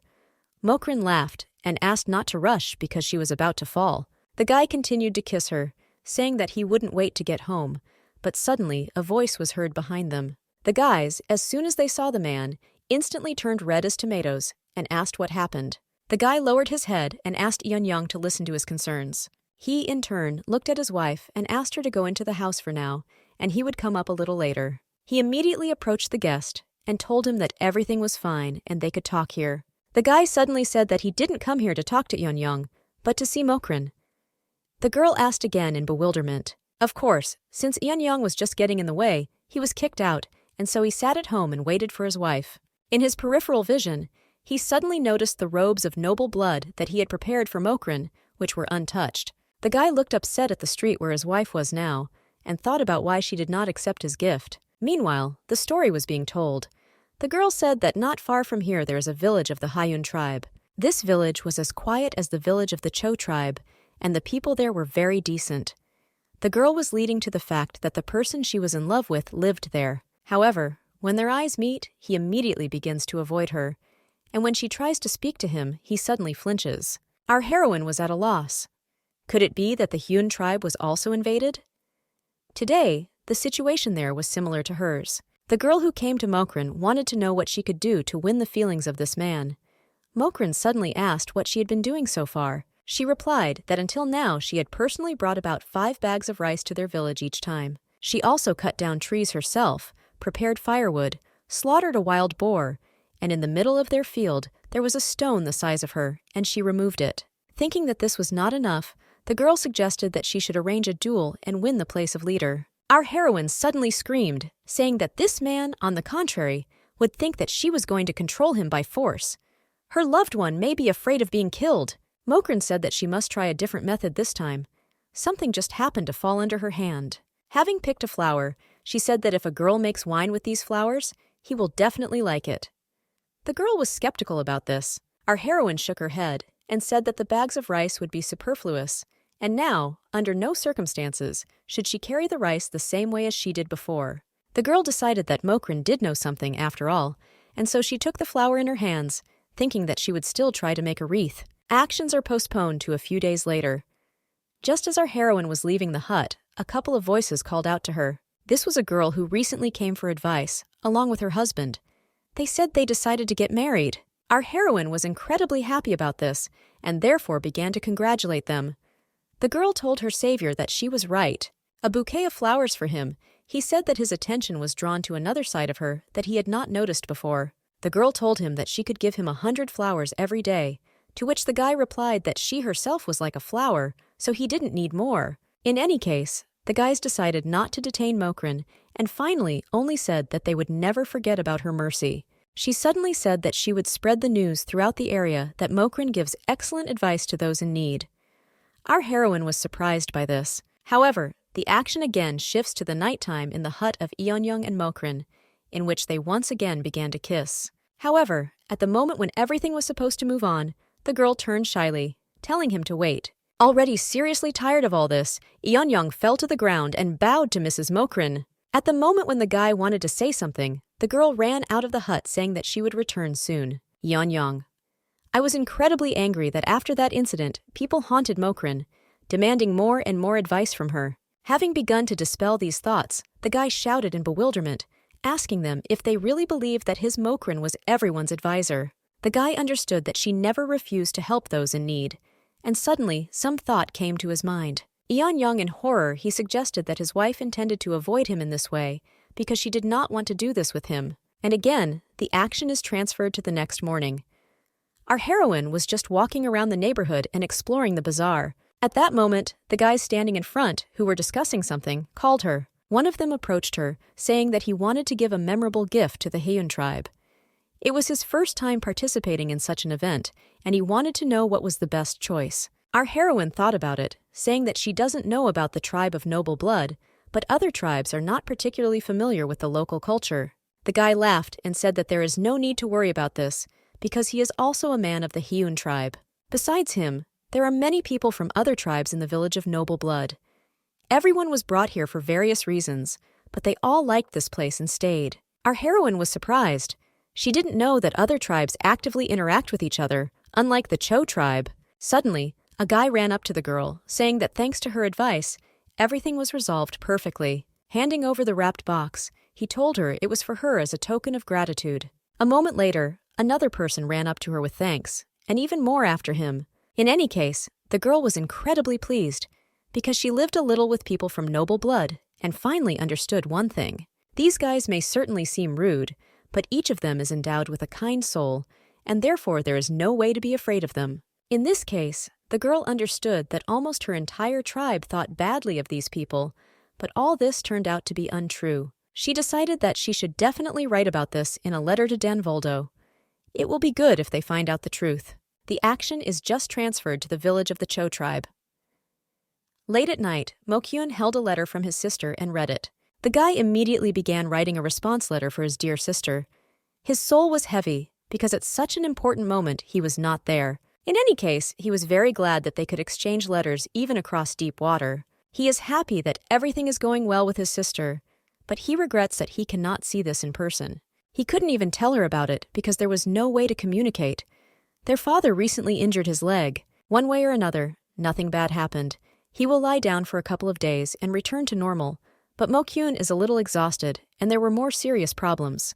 Mokyun, in any case, he asked his sister not to worry too much about Danvoldo, because they were coping for now. At that moment, a guy ran into the room of the deputy leader of the tribe and told Mokyun that he needed to go to the beach as soon as possible. He took care of his father's business. Perhaps he was so worried about Mokrin's letter because he now has to worry about the future of the Cho tribe. Now their tribe and the tribe of noble blood were connected by something more. Besides, everything they knew about them before now seems like a big misunderstanding. After some time, our heroine was called by a girl holding a letter, who said that they had received an answer from Danvoldo. The girl was certainly incredibly happy to have received an answer from her family, and she expected to see understanding and acceptance. But there was no need to lie to myself again. Mokyun said that he understands that his sister does not want to worry them, but if she wants to return, they will always be welcome, and she must remember that she will always be a daughter of the island of Danvoldo. Finally, having finished reading Mokrin's letter once again, she was convinced that her brother still did not believe her. Exhaling heavily, she tried to figure out how she could convey in just one letter all her thoughts that said it was true. The action is postponed to the next day. Yanyong was walking along the path with his friend at that time. Homan, I told the guy that he was right, because the fish from Danvoldo Island have some strange behavior. Clearly something is happening in the ocean. Yanyong. I immediately thought about it. It seemed to him as if the fish were swimming somewhere, or, on the contrary, trying to escape from something. Homan recalled that the reason they first visited Danvoldo Island was to save the inhabitants from man-eating fish. He felt that although this was not directly related to the Cho tribe, it was something they should discuss with them. In turn, Yanyong shook his head and said that things wouldn't work out that way. He will deal with this himself, and Homan must do what he was asked to do. Homan exhaled heavily. He hoped that his friend would at least change after the wedding, but he was still the same. Actions are moved forward sometime. The guy brought his wife some prey in the form of a wild boar. Our heroine, as soon as she saw this nightmare, could not help but be afraid for the poor animal, so she immediately began to fall down. Of course, Yanyong was far from the pig, so she immediately flew away in the other direction. A little later, the girl finally came to her senses. Yanyong began to apologize, saying that he assumed that she was already used to this. Mokreen, in turn, apologized for the fact that she still reacts this way. The guy suddenly noticed the letter and said that he had heard about the letter that came from Danvoldo. Is this it? Our heroine confirmed his words and said that this was it, but she was still thinking about what to write in response. Yanyong suddenly reached out to the letter to read it and asked if he could help with it. Mokreen, I couldn't think of anything better than hiding the letter behind my back, so I did the first thing that popped into my head. She embarrassedly began to tell her husband that there was nothing special there. Quietly opening the box behind her, Mokreen said that this was an ordinary congratulation. Our heroine continued to express in embarrassment that nothing interesting had happened to them, so there was nothing to write in response. Nevertheless, looking at her husband, the girl thought that it was her responsibility to convince her brother. She shouldn't show all this to Yanyong. Yanyong, as if sensing something was wrong, I wanted to say that if her brother was up to something again, then... The girl interrupted him and said that everything was fine there and he shouldn't worry, because this was a family matter. Yanyong, he repeated her words in bewilderment. Family matters. It took the girl only a moment to realize what she had just said. She began to reach out to Yanyong, telling him that this was not what she meant at all. The girl continued to tell him that he was definitely his family, but she was simply not used to this status. The guy suddenly smiled and said that he understood what she meant. He was wrong to intend to read her letter. Mokreen, even looking at his smile, understood that she really didn't mean it, and therefore she was incredibly ashamed. The guy suddenly smiled and asked his wife if she was hungry. If you're hungry, then they can prepare lunch. The girl said that she was very hungry, and so a moment later they were heading to the dining room. The action is postponed to a few days later. Standing in the hut, our heroine screamed in horror, asking what happened here. Her box was open, and there was certainly no letter inside. Who could take it? After some time, our heroine ran to Woljin-ju, who was watching the children and their studies. Suddenly, she turned around and noticed a tired Mokreen. The girl immediately asked if mother had seen Yanyong, whom she could not find. The woman thought for a moment and said that she had not seen him today, but usually at this time he goes to the mountains. Looking at Mokreen, the woman asked if everything was okay. Our heroine suddenly apologized and said that everything was fine. She decided to change the topic, and turning her gaze towards the children, Mokreen assumed that these children were studying. Thanks to her husband and part-time son Woljin-ju, the girl knew that the children of the tribe should learn to write and read from an early age. The guys spend so much time on this that they had to set up a small writing room. Our heroine suddenly noticed the second sister Yanyong sitting at the table, who was also training hard. Suddenly, the girl jumped up from her seat and ran away. The other children also began to act up. Mokreen embarrassedly told her mother that she had to go. The action moves to the road to the mountains, on which our heroine was looking for her lover, but could not understand how she could find him on such a big mountain. Covering her face with her hands, she thought about the letter, which could not be shown to anyone, but who could take it? The girl suddenly suggested in horror that the person who took the letter could be Yanyong. She immediately started shaking her head. At this moment, a familiar voice came from behind Mokreen. The girl immediately assumed that it was Yanyong's voice. Thinking that he was somewhere in one of the directions right in front of her, she headed there. Finally, she noticed at least some kind of silhouette, which, in her opinion, was Yanyong. The girl immediately hugged the stranger, saying that she missed him very much. She suddenly started stroking him and was quite shocked, because her husband looked somehow different. The stranger suddenly turned his body and pulled the girl towards him, asking who was playing pranks here. Our heroine embarrassedly began to apologize to the guy, saying that she had confused him with another person. However, this guy smiled at her and said that their encounter today was nothing less than fate. After kissing the hand of a passerby, the guy said that her beauty struck him at first sight. He wanted her to stay with him until the end of his days. Our heroine was incredibly horrified, but nevertheless she immediately said that she had a husband. The stranger told her that obstacles only strengthen strong love. However, at the moment when the guy told his friend that she shouldn't be modest, Yanyong raised his blade and placed it right next to the guy's neck. Yanyong. Without further ado, he ordered me to remove my hands and not approach this woman again. The guy took the girl from this guy, and he, in turn, began to say that they had not seen each other for quite a long time. This hypocrite turned out to be Yundo Huang. Yanyong asked in bewilderment how he dared to walk around and look at his wife. Yundo Huang laughed at the fact that he considered the marriage to be just a rumor. Yanyong recalled that he had already repeated this several times and was not going to repeat it. The guy continued to laugh, saying that he simply wouldn't believe that Yanyong, whom he knows, suddenly grew up and found himself a wife. Yanyong, he was incredibly angry and began to ask whether he really should hold a candle so that he would believe. Our heroine wanted to intervene in their clash, but at that moment a man approached her and asked her not to do anything. The man immediately smiled and said that he was very glad to meet them. It was Ondo's Huang's assistant. He explained that since childhood, these two studied with the same master, and whenever they met, they always fought like cats and dogs. Meanwhile, Yundo Huang raised his blade and decided to say that he would accept this fight with honor. Yanyong, perplexed, asked what he was talking about. The guy told him that he was declaring war for the woman who stole his heart at first sight. Yanyong: I understood that it was not even worth fighting, or even trying to fight against this, because Mokrin was his and no one else's. They were both incredibly angry, and our heroine, perplexed, asked if they wanted to ask her opinion. However, they were not going to listen to her. They clashed their blades, which meant that the battle had begun. Mokrin should have stopped them. She began to try in every possible way to attract the attention of the guys so that they would stop, but they didn't even look at her. While Yundo Huang and Yanyong continued to fight, our heroine even had time to cry, because no one listened to her. At this time, Yundo Huang asked his opponent why he had become a little dull. Was it really because of the honeymoon? Yanyong asked not to scratch his tongue in vain.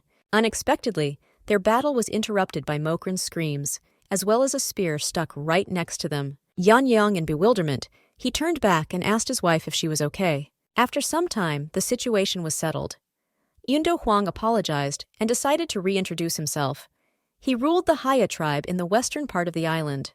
The guy said that they are the Haya tribe, or a family-oriented society, which means if she is with him, she will be rich and revered. Taking her hands again, he concluded by saying that if she gets tired of Yanyong, then she can always. Yanyong immediately grabbed his wife, telling him to get away, while Yundo Huang was being dragged back by his assistant. After a couple of minutes, it became much quieter. The girl suddenly asked her husband if he thought that guy seemed like an interesting person. She suggested that they could invite him to visit when they met, to which Yanyong shouted and said that such a thing would never happen. She should not date him under any circumstances. The girl looked at her husband in surprise and said that she would try. However, she was shocked by the way Yanyong looked at her. The guy, realizing that he had lost his temper, apologized to Mokrin, telling her that he was somewhat sensitive when it came to this freak. However, Yanyong was not interested in this, but why she was here. Our heroine suddenly turned to her husband and said that her letter, which was in the box, had disappeared. Yanyong: I asked if we were talking about the same letter with Dunvoldo. The girl nodded, looking at him, and showed the pendant that remained in the box. As soon as the guy took this pendant in his hands, he was quite shocked. Mokrin asked if he knew where the letter was. At this moment, he clenched his fist tightly and asked if he really should look for this letter. Our heroine, horrified, assumed that her letter had indeed been stolen by Yanyong. The guy asked again in bewilderment, asking if she thought correctly that he had taken her letter. The girl understood that she could not say no, because she thought that Yanyong could have taken the letter. Yanyong suddenly asked his wife if she wanted to return back to her tribe. At that moment, it started to rain. Our heroine, perplexed, asked what he was talking about. The guy continued, saying that he was unable to dispel her longing for her family. Hanging his head down, he said that such a desperate letter definitely said that she should come back. She had been here for 2 whole months, but she had never worn the clothes that he had prepared for her. She avoided the opportunity to be alone with him, under the pretext that they were asking her for advice again. Yanyong began to cry at that moment from emotion. He asked why she didn't trust him. The girl, in bewilderment, asked her husband why he was saying this. He doesn't even know the reason why she is looking for this letter. She left the island where she grew up and spent her entire life to marry him. Nevertheless, the girl decided not to make excuses or explain anything. She just snorted and said that he could think what he wanted. Yanyong. He lowered his head, holding back the tears that were welling up. In the end, he controlled himself and approached her. Having given her the pendant, he told the girl that he would show her where her letter was. The girl wanted to tell him something to deny it, but the guy told her that everything was fine.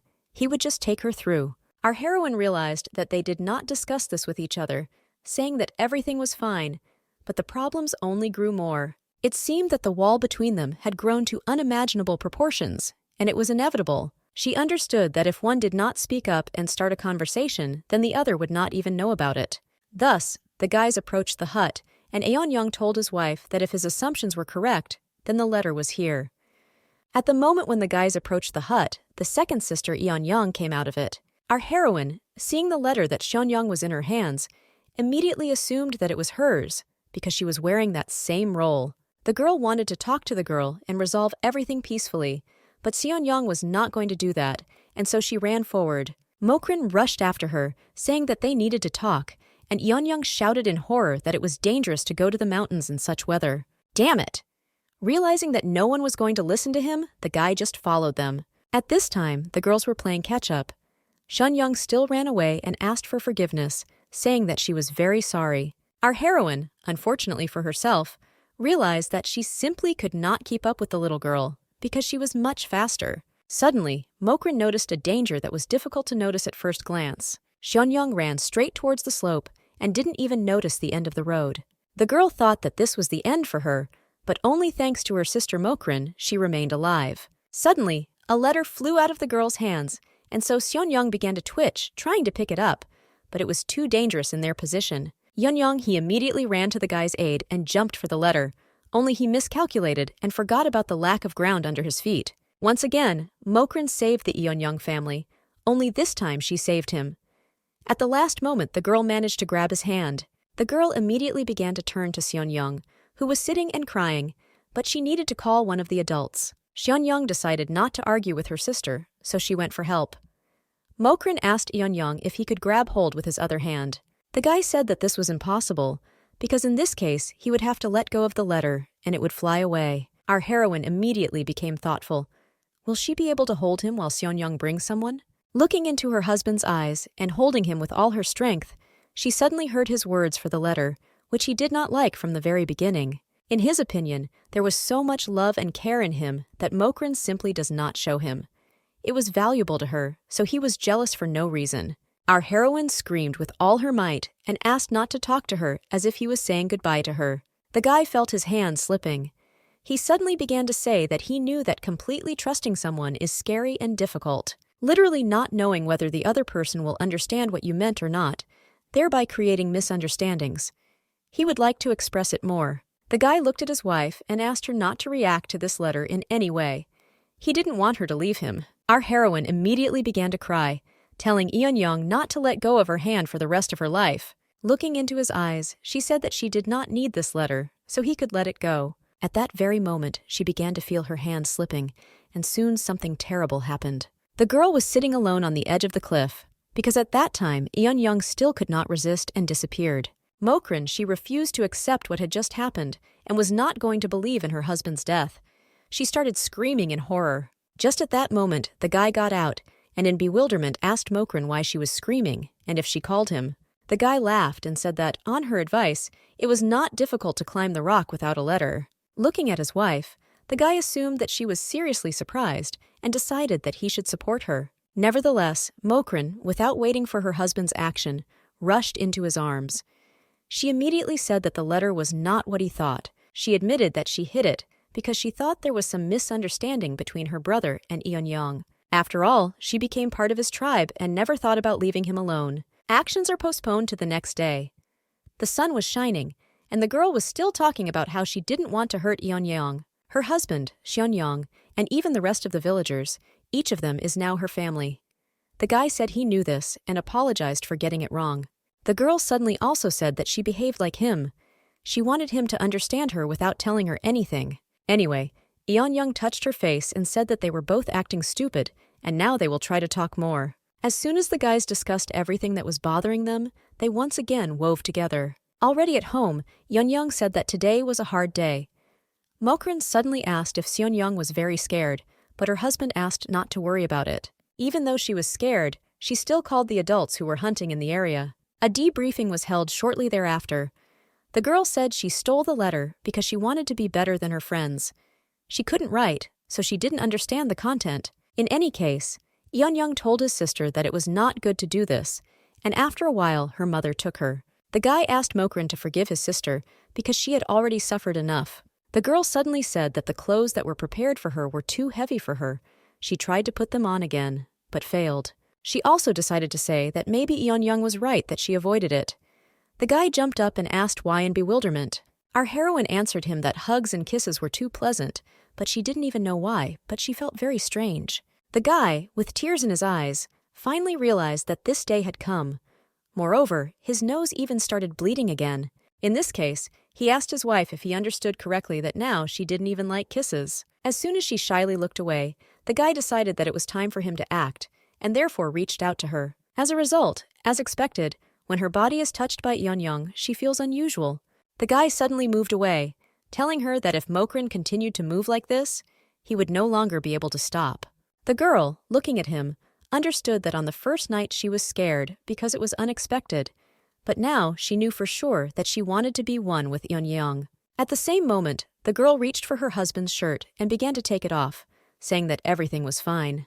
The girl understood that she was already ready, and therefore looked at her husband and asked him to come to her. The last string of reason in Yanyong's head had to be activated right now to understand what to do. A moment later, the guy pounced on her collarbones, leaving hot kisses. Every extra movement of her husband made the girl feel incredibly good. As Yanyong continued to stroke his wife's body, he told her how beautiful she was. Pressing close to her, the guy said that he would never hurt her. The girl herself understood this, so she pressed her lips to his and started talking about how she loved him madly. Actions are postponed to the next morning. Although our heroine was surprised that it was already morning, she understood that it was time to get up. At that moment, she began to try to get out, but Yanyong's hand was too heavy, so she couldn't even move it. With half-hearted grief, Mokrin nevertheless got out of bed and turned around to look at her husband. Looking at him, she couldn't believe that she had actually spent the night with Yanyong and it had finally happened. The girl realized that although it was hard for her, it was the first time she felt something like that. However, he was not at ease, because he did not know whether Yanyong liked spending the night with her. Just at that moment, Yanyong woke up and pounced on the girl and looked at her intently. The guy looked at her in bewilderment and asked if she had really been seducing him since the morning. The girl looked away embarrassedly, saying that she was only wondering if Yanyong was happy after this night. Yanyong almost had a volcanic eruption in his head at that moment, and he was just thinking about last night. After some time, our heroine was walking down the street, thinking about how much her back hurt. For the past 3 days, they have been doing this together with Yanyong. She also couldn't help but remember that Yanyong seemed to be upset about something at some point. The question again ripened in her head. Did he really not like it? Nevertheless, she decided not to bother her head too much with this. Right now she had a letter in her hands, which she decided to write before it was too late. While talking with her husband, she realized that honesty is the most important thing. Even if her brother doesn't believe her, she will still continue to tell the truth. After some time, the girl came to the village. The local guys immediately called out to her. Our heroine was called to her by a crowd of women who were working. Mokrin approached them, and they immediately said that they felt as if they had not seen each other for an eternity. Looking at the girl's smile, one of the women seemed to understand everything, and therefore decided that the newlyweds had no time for them now. She was wondering how their honeymoon was going. One of the women suddenly started talking about how Yanyong must have been in heaven, because Mokrin is a very beautiful girl. Our heroine sighed heavily and said that, unfortunately, she didn't think so. The women asked again in bewilderment. The girl began to whisper to them embarrassedly about the problem. In this case, the rest of the girls gathered for such conversations. One of them screamed in disbelief, asking if Mokrin really thought she didn't like him. Mokrin asked them to keep their voices down. The loudest of them immediately began to be taken away from there. The rest couldn't believe that Yanyong wouldn't behave like that with the one he likes. Unexpectedly, one of the women said that talking about such topics without alcohol is simply not the case. Our heroine, in bewilderment, told them that they had been training, and now they suddenly decided to drink right away. Will everything be okay? The woman said that the history of Mokrin is much more important and interesting. Already that evening, Yanyong went looking for his wife and finally found her. Only the truth is that he found her among a bunch of sleeping women. As soon as she saw her husband, she began to call him, but since she was drunk, she simply could not pronounce his name. The guy asked what happened here. The girl, however, without further ado, came up to him and leaned her elbows on him. The guy, looking at everyone else, asked in bewilderment how much they drank. One of the women pointed to 3 empty barrels. Yanyong laughed that they were able to fit all this in. One way or another, the guy raised his head, because he couldn't help but say how bright the moon was. Our heroine suddenly began to lean against her husband, talking about how much she loved him. Because the guy's wife was so close to him, he could barely stand on his feet. Suddenly, the girl moved away, saying that she was very hot, so she would undress a little. The guy at that moment was ready to pounce on her right there, but the last smart thought still held him back. Our hero began to close her shirt, thereby covering his beast, which was bursting out. He asked her to wait a little. The guy suddenly laughed and said that in general, a drunk person who behaves so obscenely is supposed to get punched. At that moment, Mokrin screamed that she hated him and flew at him with her fists. Only the guy reflexively dodged. In this regard, the girl flew past her husband and fell to the ground with a roar. After some time, the guys were home. Yanyong apologized to his wife, saying that he didn't want this to happen, but he pulled away instinctively. While washing her wound, he said that this should be done first, and then apply the medicine. The girl suddenly asked the guy if he liked big breasts.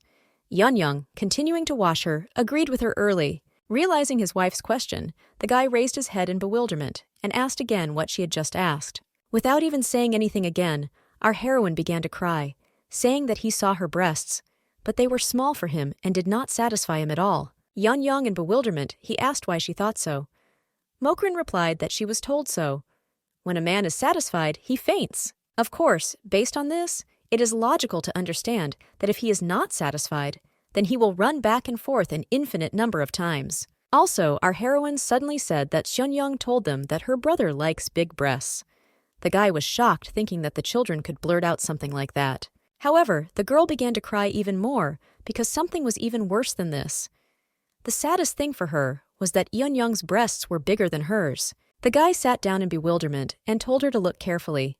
If you look closely, his chest is not larger at all. Opening her husband's shirt, the girl screamed at her husband's nasty chest that she would teach her a lesson. A moment later, she pounced on him and began to bite. At that same moment, the guy fell to the ground in shock, and soon after that, he began to bleed. The action moves forward some time. The newlyweds called the village doctor to the house, who told the guy that he was bleeding profusely. Only thanks to the fact that the girl was able to sober up did she notice that her husband was lying in his own blood. She couldn't just leave it that way and let him die. The doctor suddenly started asking if Yanyong had taken any medications. The guy sighed and said that he drank it all. The man suddenly became thoughtful, saying that he should have warned Yanyong that his illness was incurable, but he did not. The guy jumped up in bewilderment and, covering the doctor's mouth, began to laugh, saying that he had already recovered, so he might not visit him anymore. Our heroine immediately understood what kind of incurable disease we were talking about.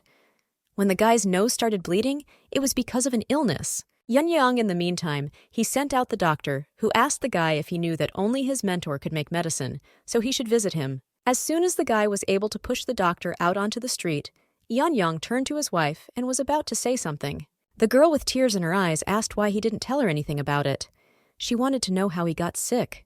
The guy understood that he was not sick, but how could he tell her that everything happened because he couldn't cope with his excitement because of her? Yanyong sat down in front of his wife and told her that he was not as seriously ill as she thought. His body is fine, he just gets really excited sometimes because they're newlyweds, and so Anyway, he promised to take the medicine and then everything would be fine. He decided that he would go to the mentor for a short time, and it would take very little time, but the girl interrupted him and said that she would go there with him. The guy, in bewilderment, said that it was very far, and if they went together, it would be hard for her, and the girl interrupted him again, saying that all this does not matter.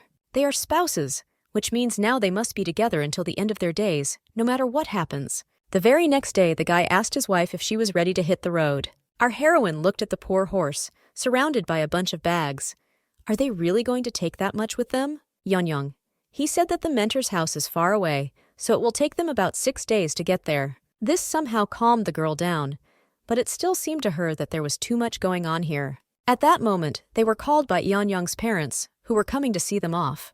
Woljin-ju put down a huge bag, saying that she searched the whole house and collected everything she needed so that Mokrin would not have anything to worry about. The woman approached her son in bewilderment and asked if this was really all they had taken. What about a blanket and a stove? The guy said he was going to take it. After some time, the whole village saw them off, asking them to return quickly and let no animals of the mountains stand in their way. Our heroine, looking into the distance, realized that this was the first time she was going on a trip without spending the night, so she hoped that they would get there safely. The action moves forward some time.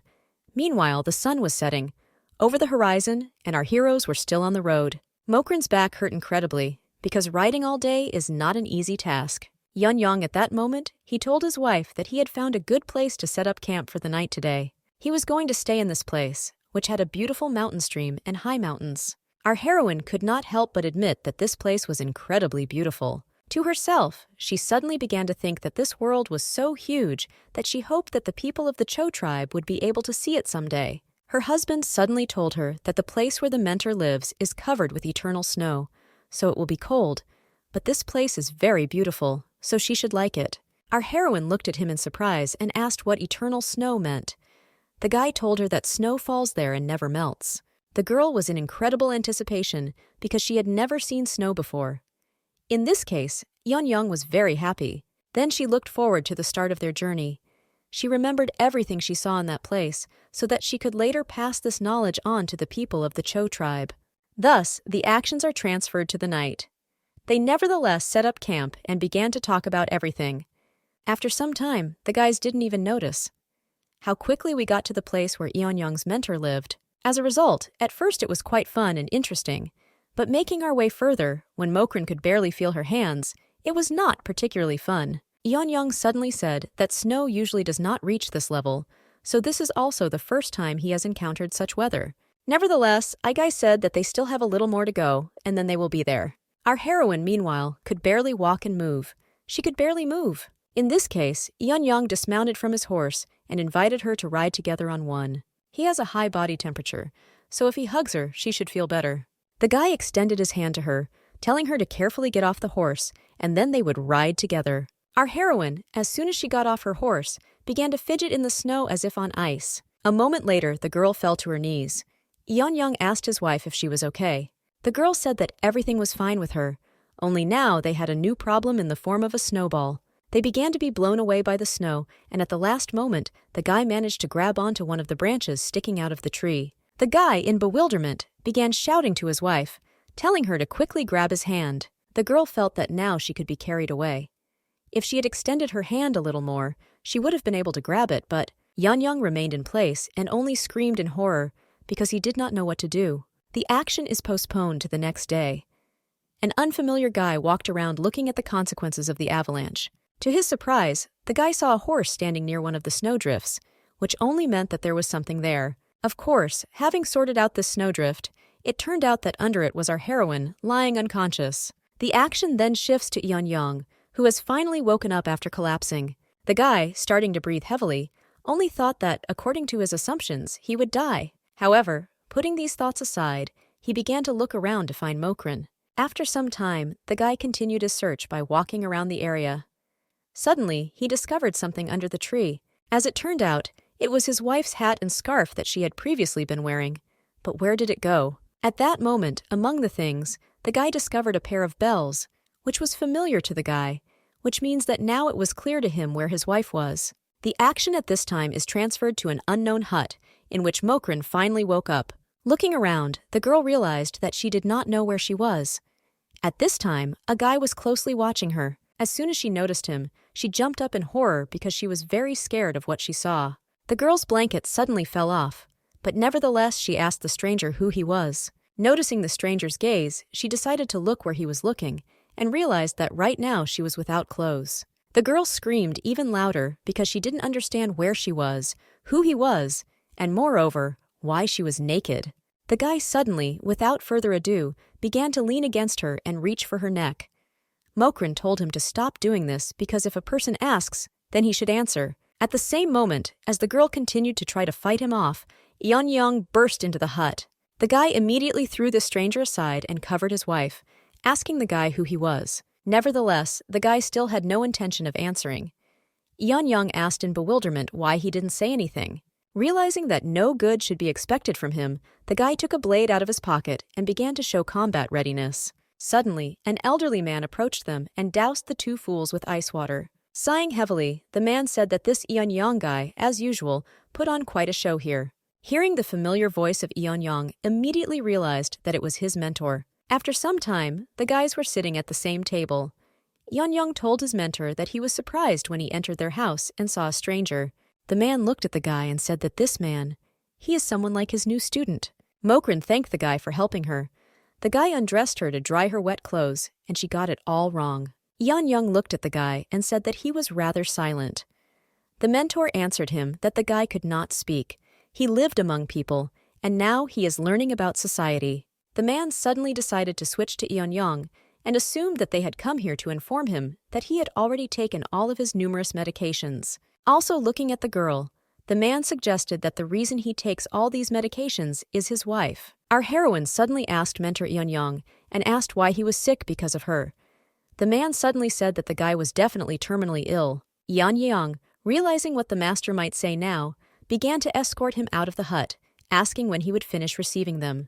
While the man was saying that they should talk about this, Mokrin realized in horror that her husband was sick because of her. The next morning, the guy told his wife that while he was here, he wanted to show her around, because this place is connected with many of his memories. The guy proudly said that he trained hard here for 4 years to finally become a worthy man for her. Also, by the way, he decided to add that because of Yundo Huang, he almost died several times. Well, the memories. He endured all this only because he thought about her. Mokrin suddenly thought to herself about something. The girl realized in horror that the current illness, his battles with someone, all this was only because of her.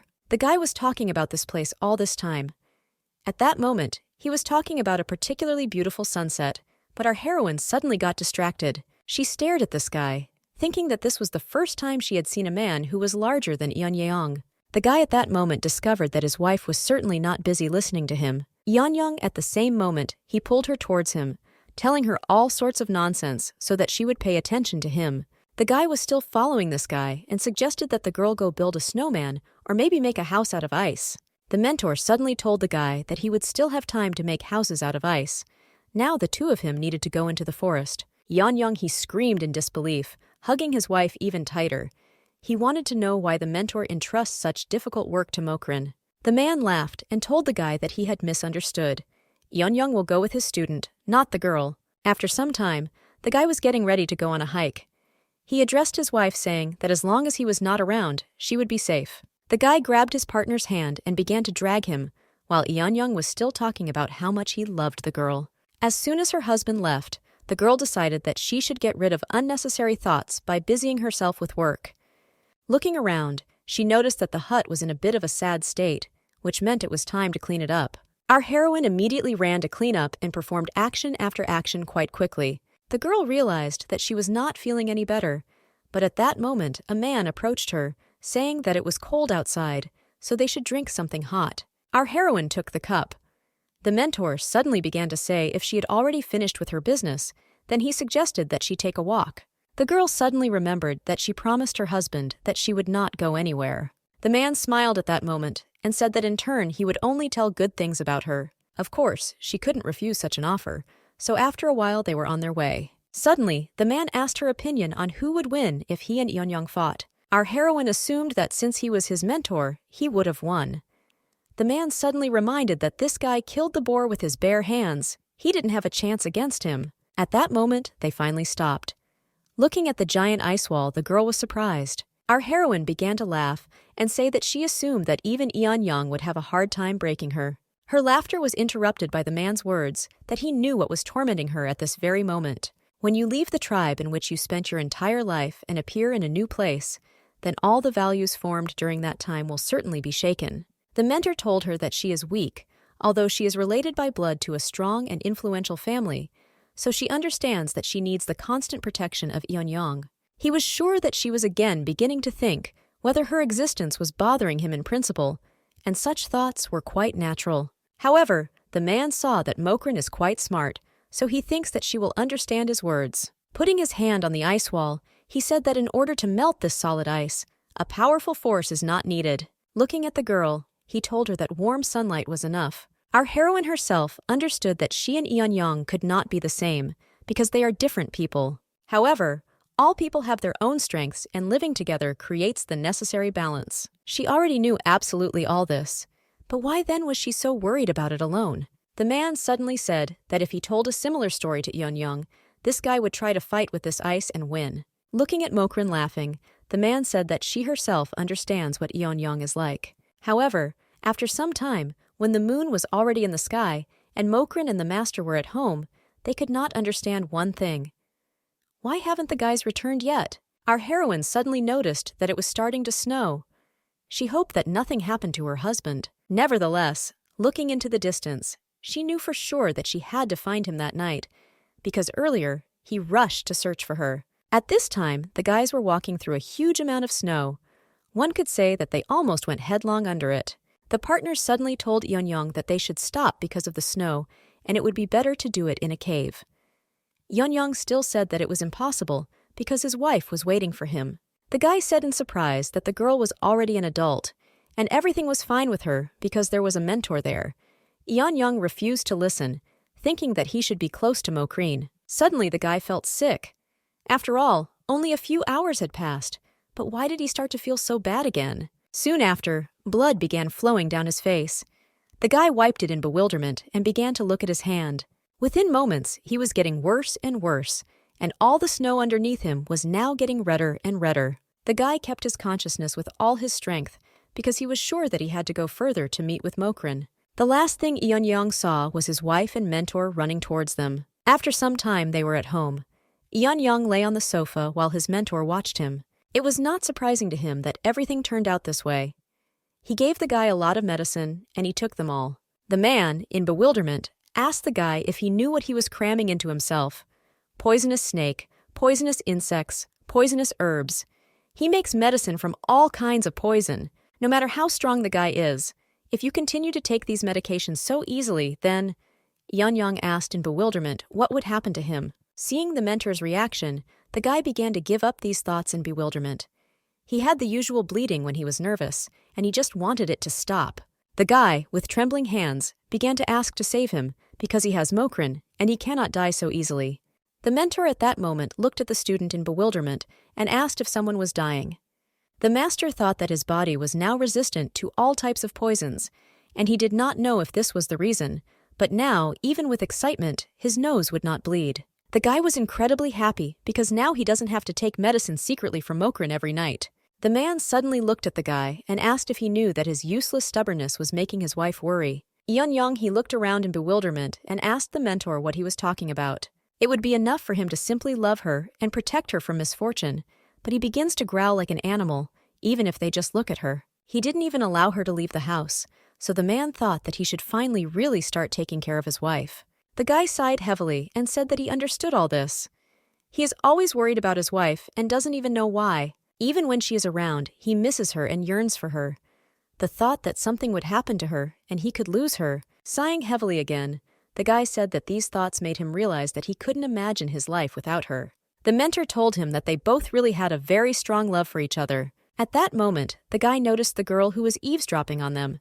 The mentor immediately stood up from his seat, saying that it was time for him to go. As soon as the man left the room, an awkward silence once again hung between them. Mokrin and I decided to break this silence and said that I was very worried about my husband.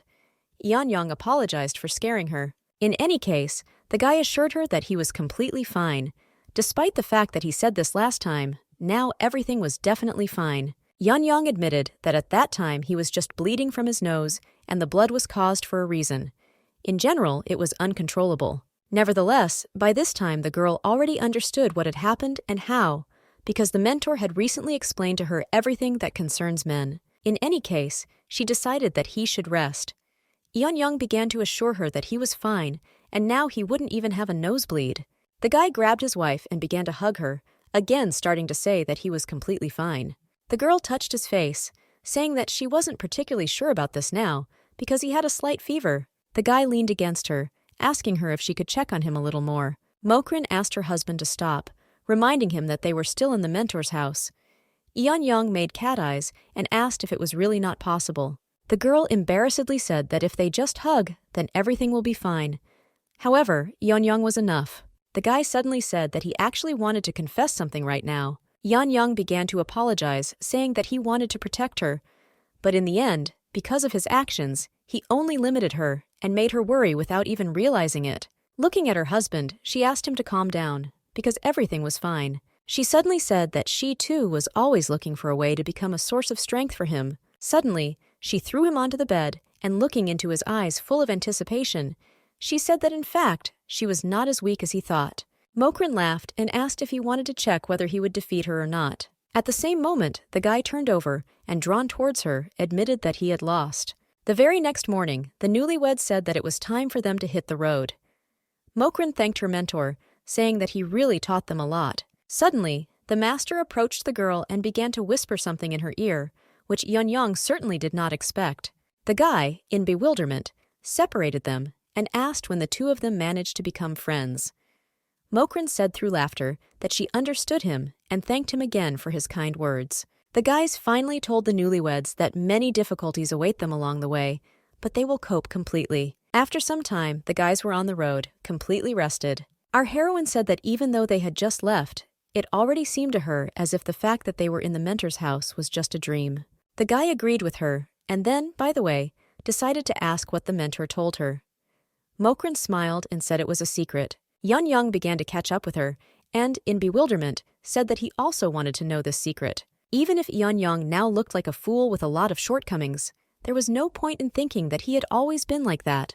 There were times when he had to make a lot of quick decisions in difficult situations, due to the fact that he had to inherit the place of the tribe's leader. But one day, this guy said that he wanted to be happy surrounded by other people in another tribe. Universal happiness was not his cherished dream. However, when he talked about it, his eyes truly shone.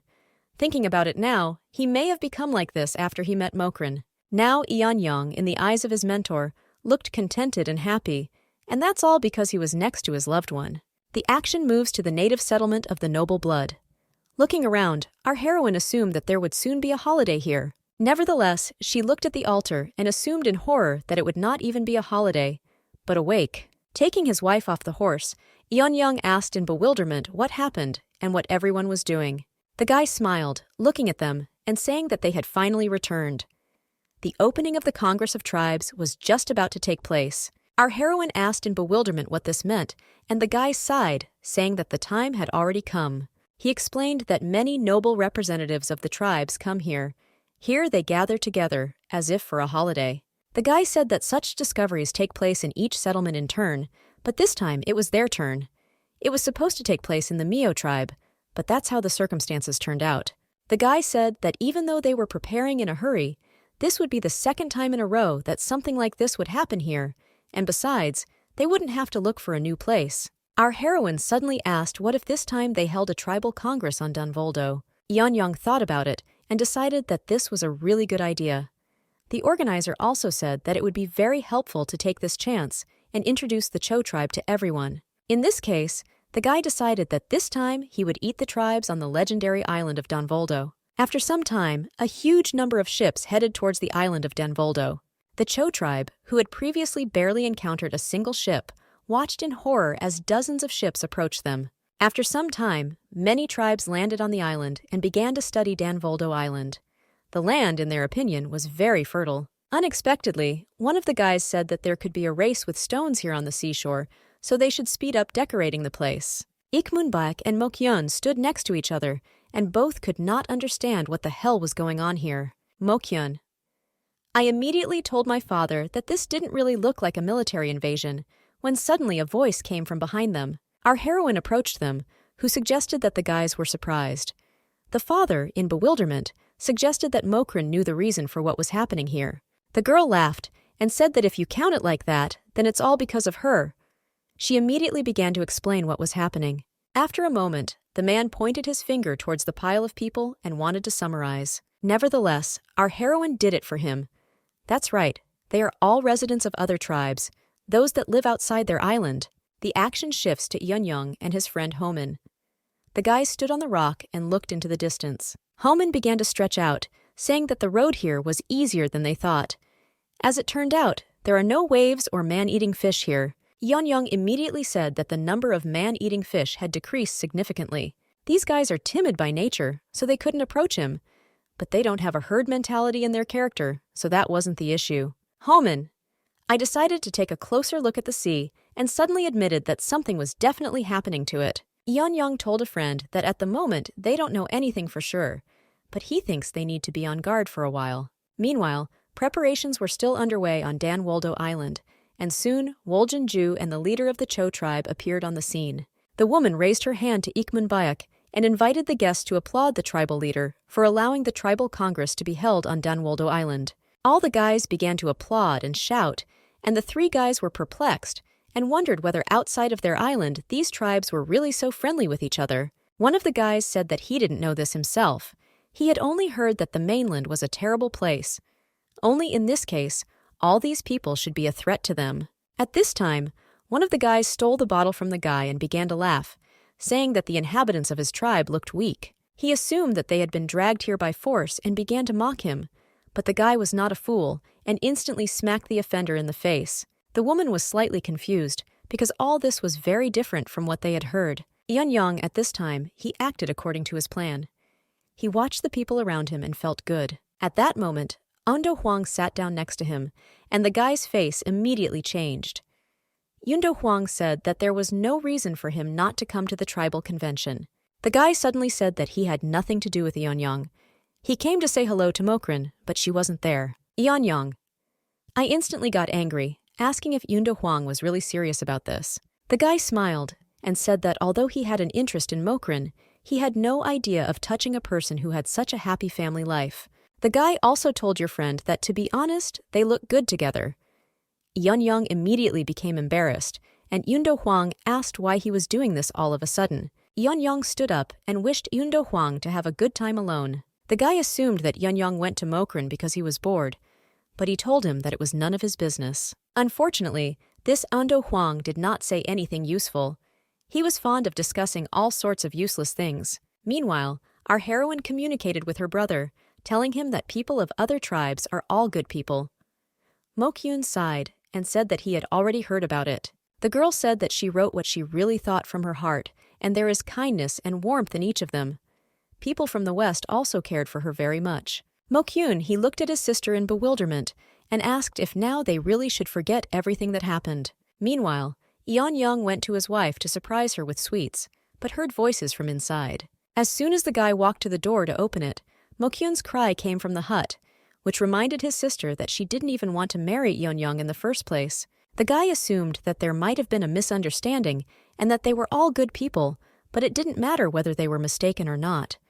She was afraid of this, and she and her father pushed her to get married.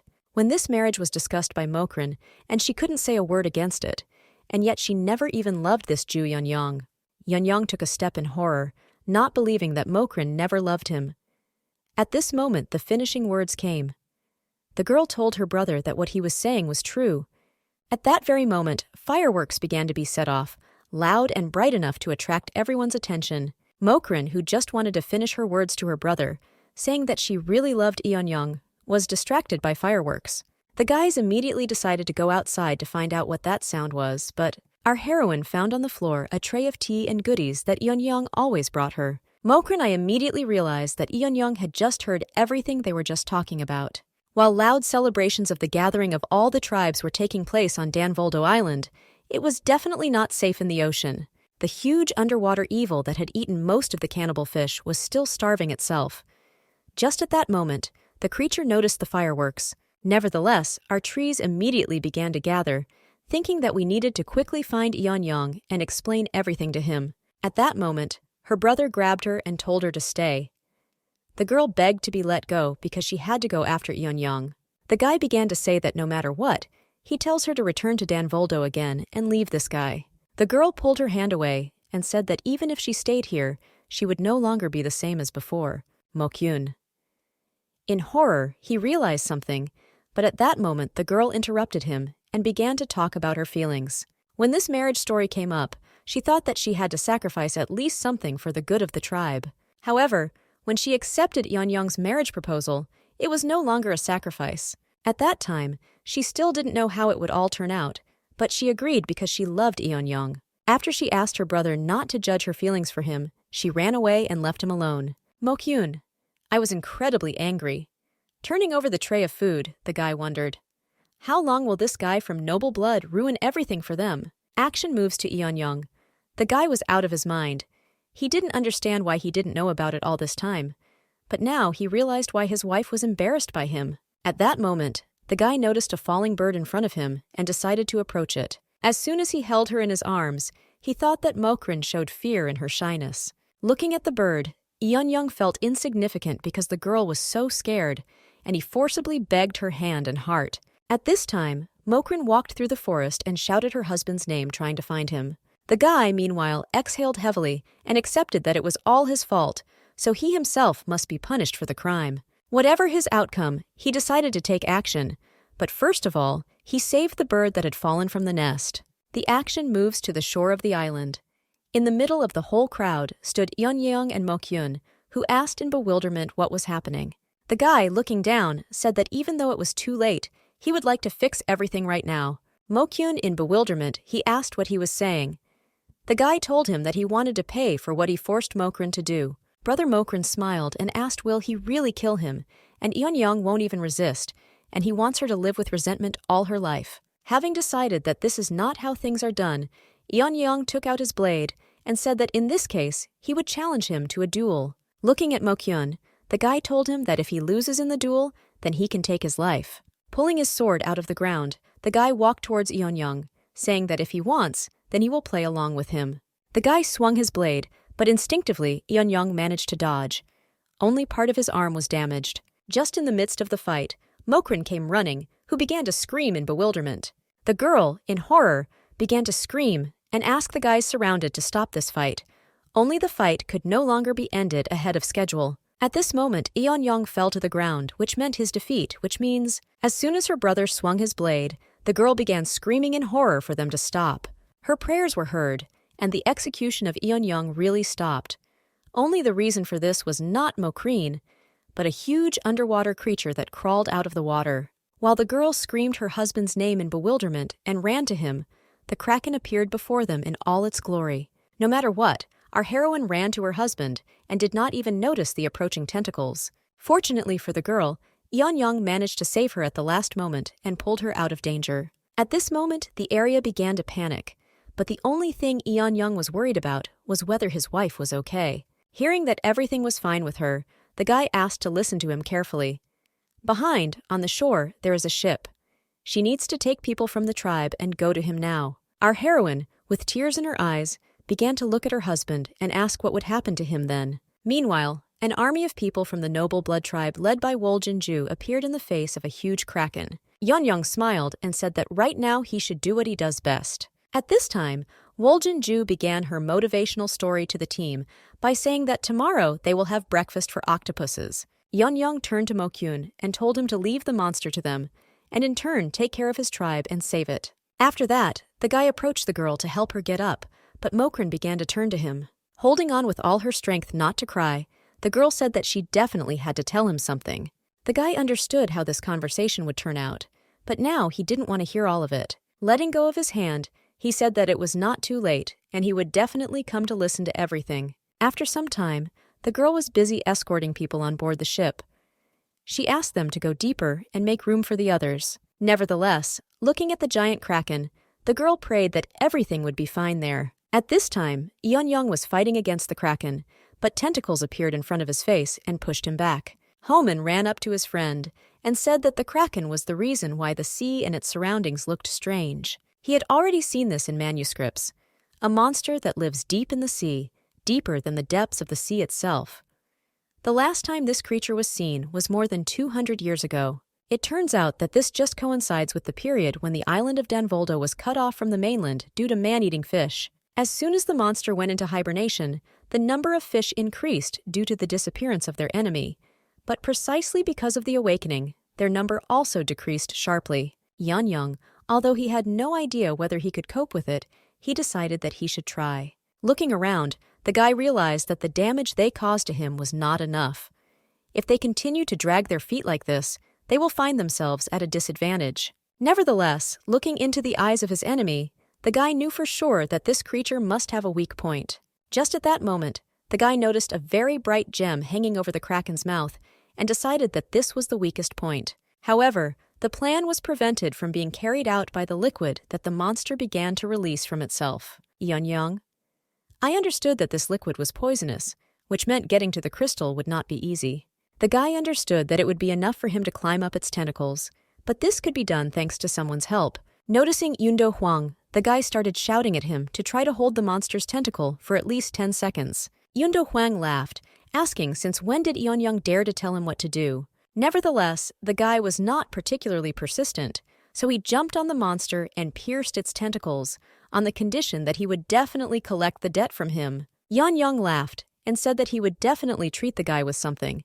Meanwhile, he was already approaching the monster. A moment later, he landed right next to the Kraken's mouth and was able to pierce its crystal with his blade. At that moment, our heroine heard a loud scream of a monster, which supposedly did not bode well. Nevertheless, Mokyun approached his sister and father, who told them that it was time to sail from here. Telling her that there was no time to postpone their departure, the girl only thought that she had a bad feeling.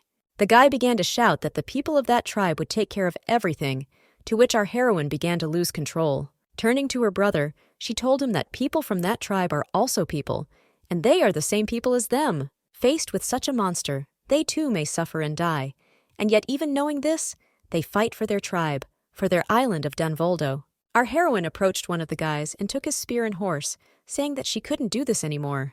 The girl told her father that she was going to help people to kill the monster, but her father began screaming in horror that she should not dare to do this. The girl reminded that she is also a member of the noble blood tribe family, and in such a situation she cannot stay here. Mokrin ran away and no longer heard the screams of her relatives.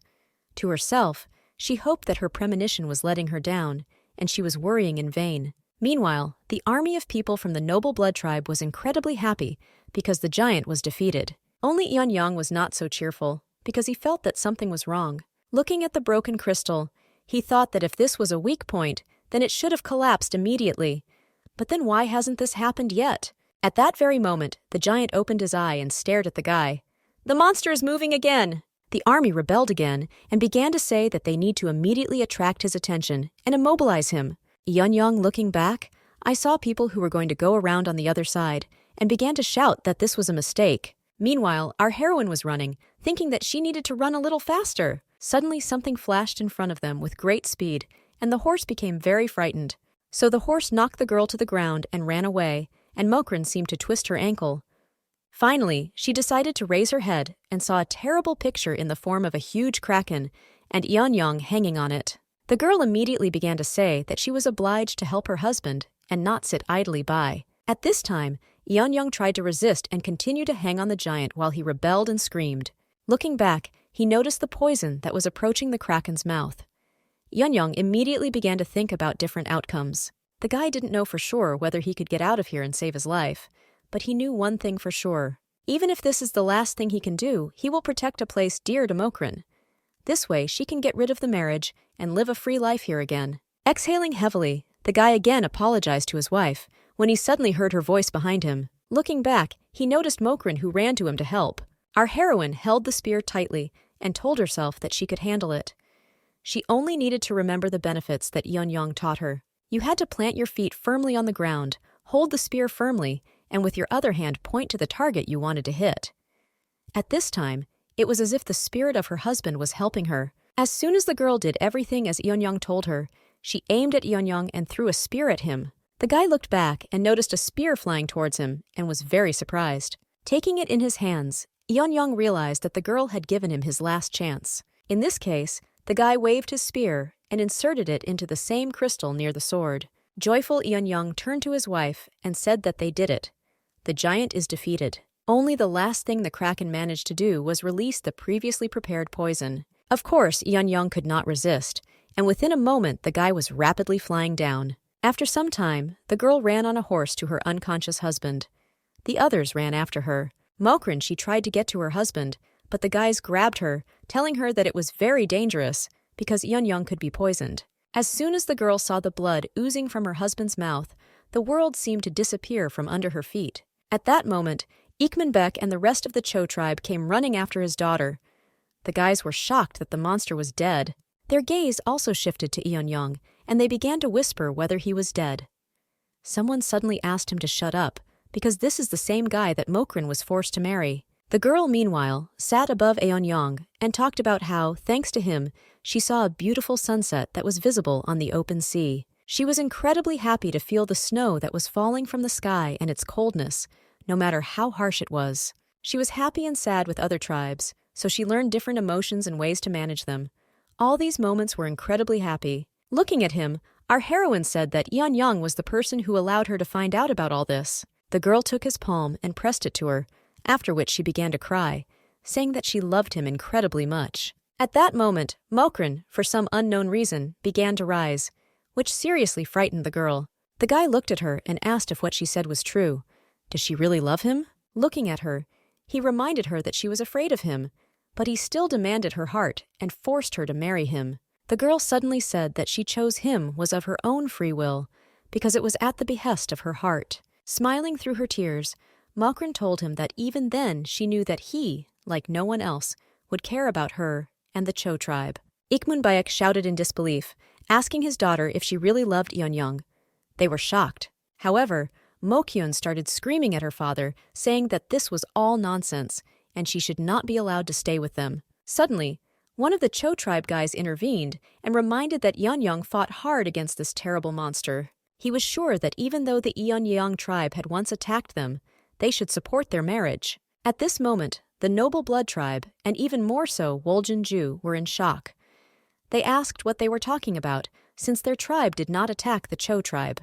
The woman said that they just wanted to help them because they couldn't leave the island because of the man-eating fish. And of course, they also wanted to make friends with them.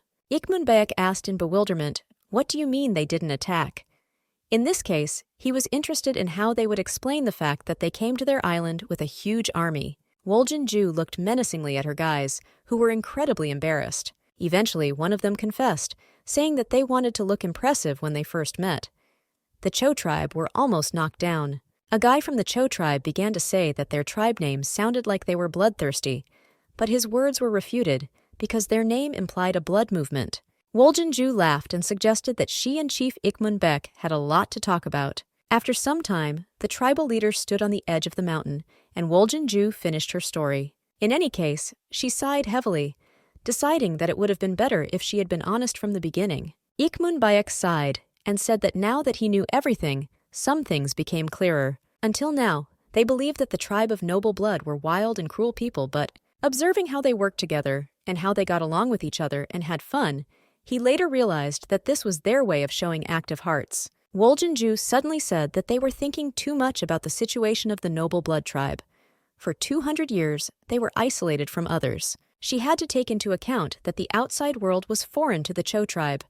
In any case, Ikmunbaek said that now everything has become clear, and this could not but rejoice. He meant that once they had corrected this misunderstanding, a new relationship could be built. Of course, it will be quite difficult to change everything and start from the very beginning, but if you do everything step by step, obviously a lot will change. At this time, Mokyun watched as a new love arose between people from two tribes. Remembering how Yanyong saved his sister, the guy sighed heavily and decided that he should finally admit. Suddenly, the guy's thoughts were interrupted by the screams of his wife, who was running towards him holding a child in her arms. Ikmunbaek ended his story by saying that when their time comes, their children may already be living in a completely new world.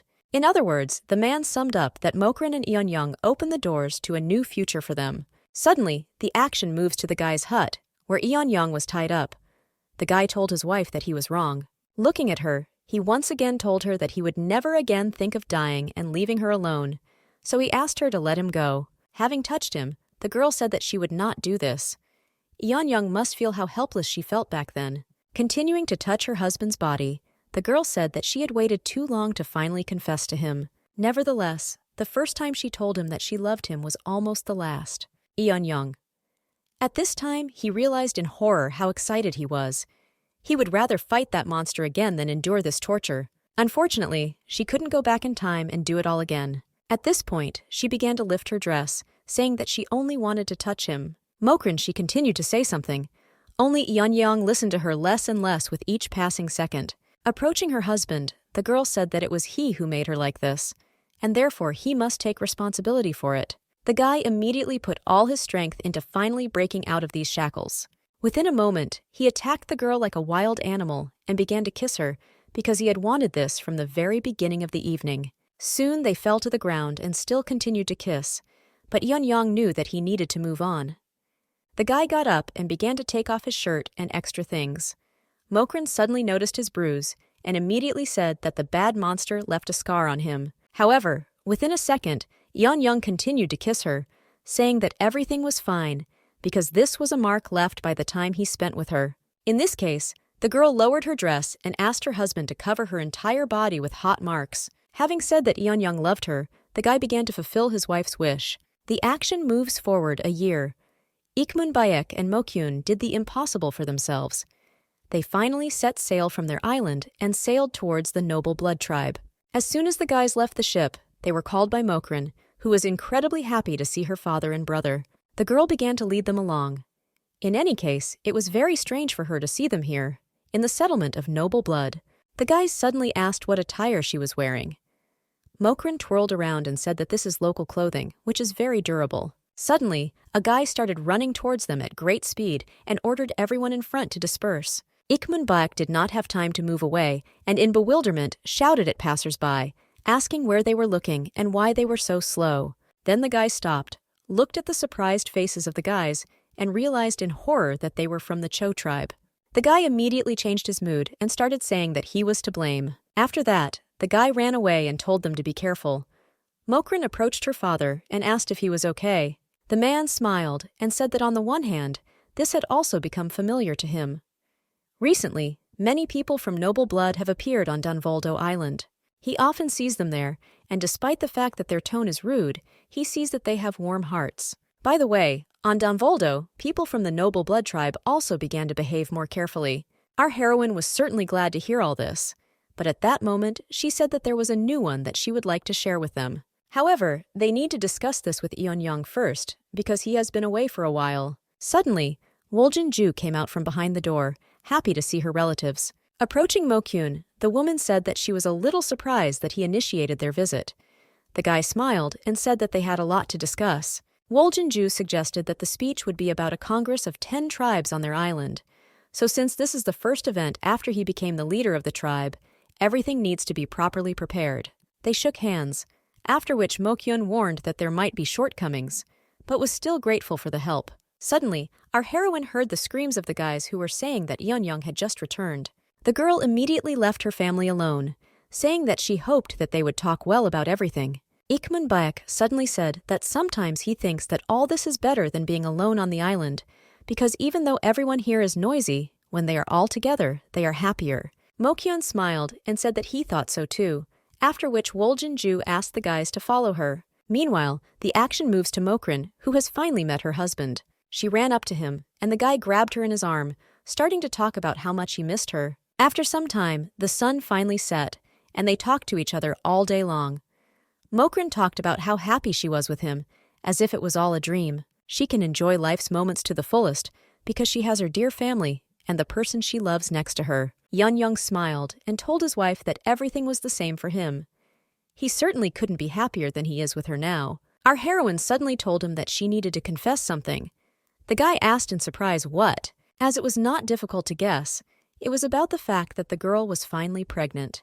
The guy immediately started kissing her and hugging her. Mokrin laughed and asked him to be more careful. Yanyong thanked her for staying with him from the moment they first met. The girl smiled and said that she wanted to thank him for invading her island. Yanyong laughed with her and reminded her that it was not an invasion. Soon, the newlyweds had a whole life ahead of them, filled with happy moments, and most importantly, they were expecting a new baby.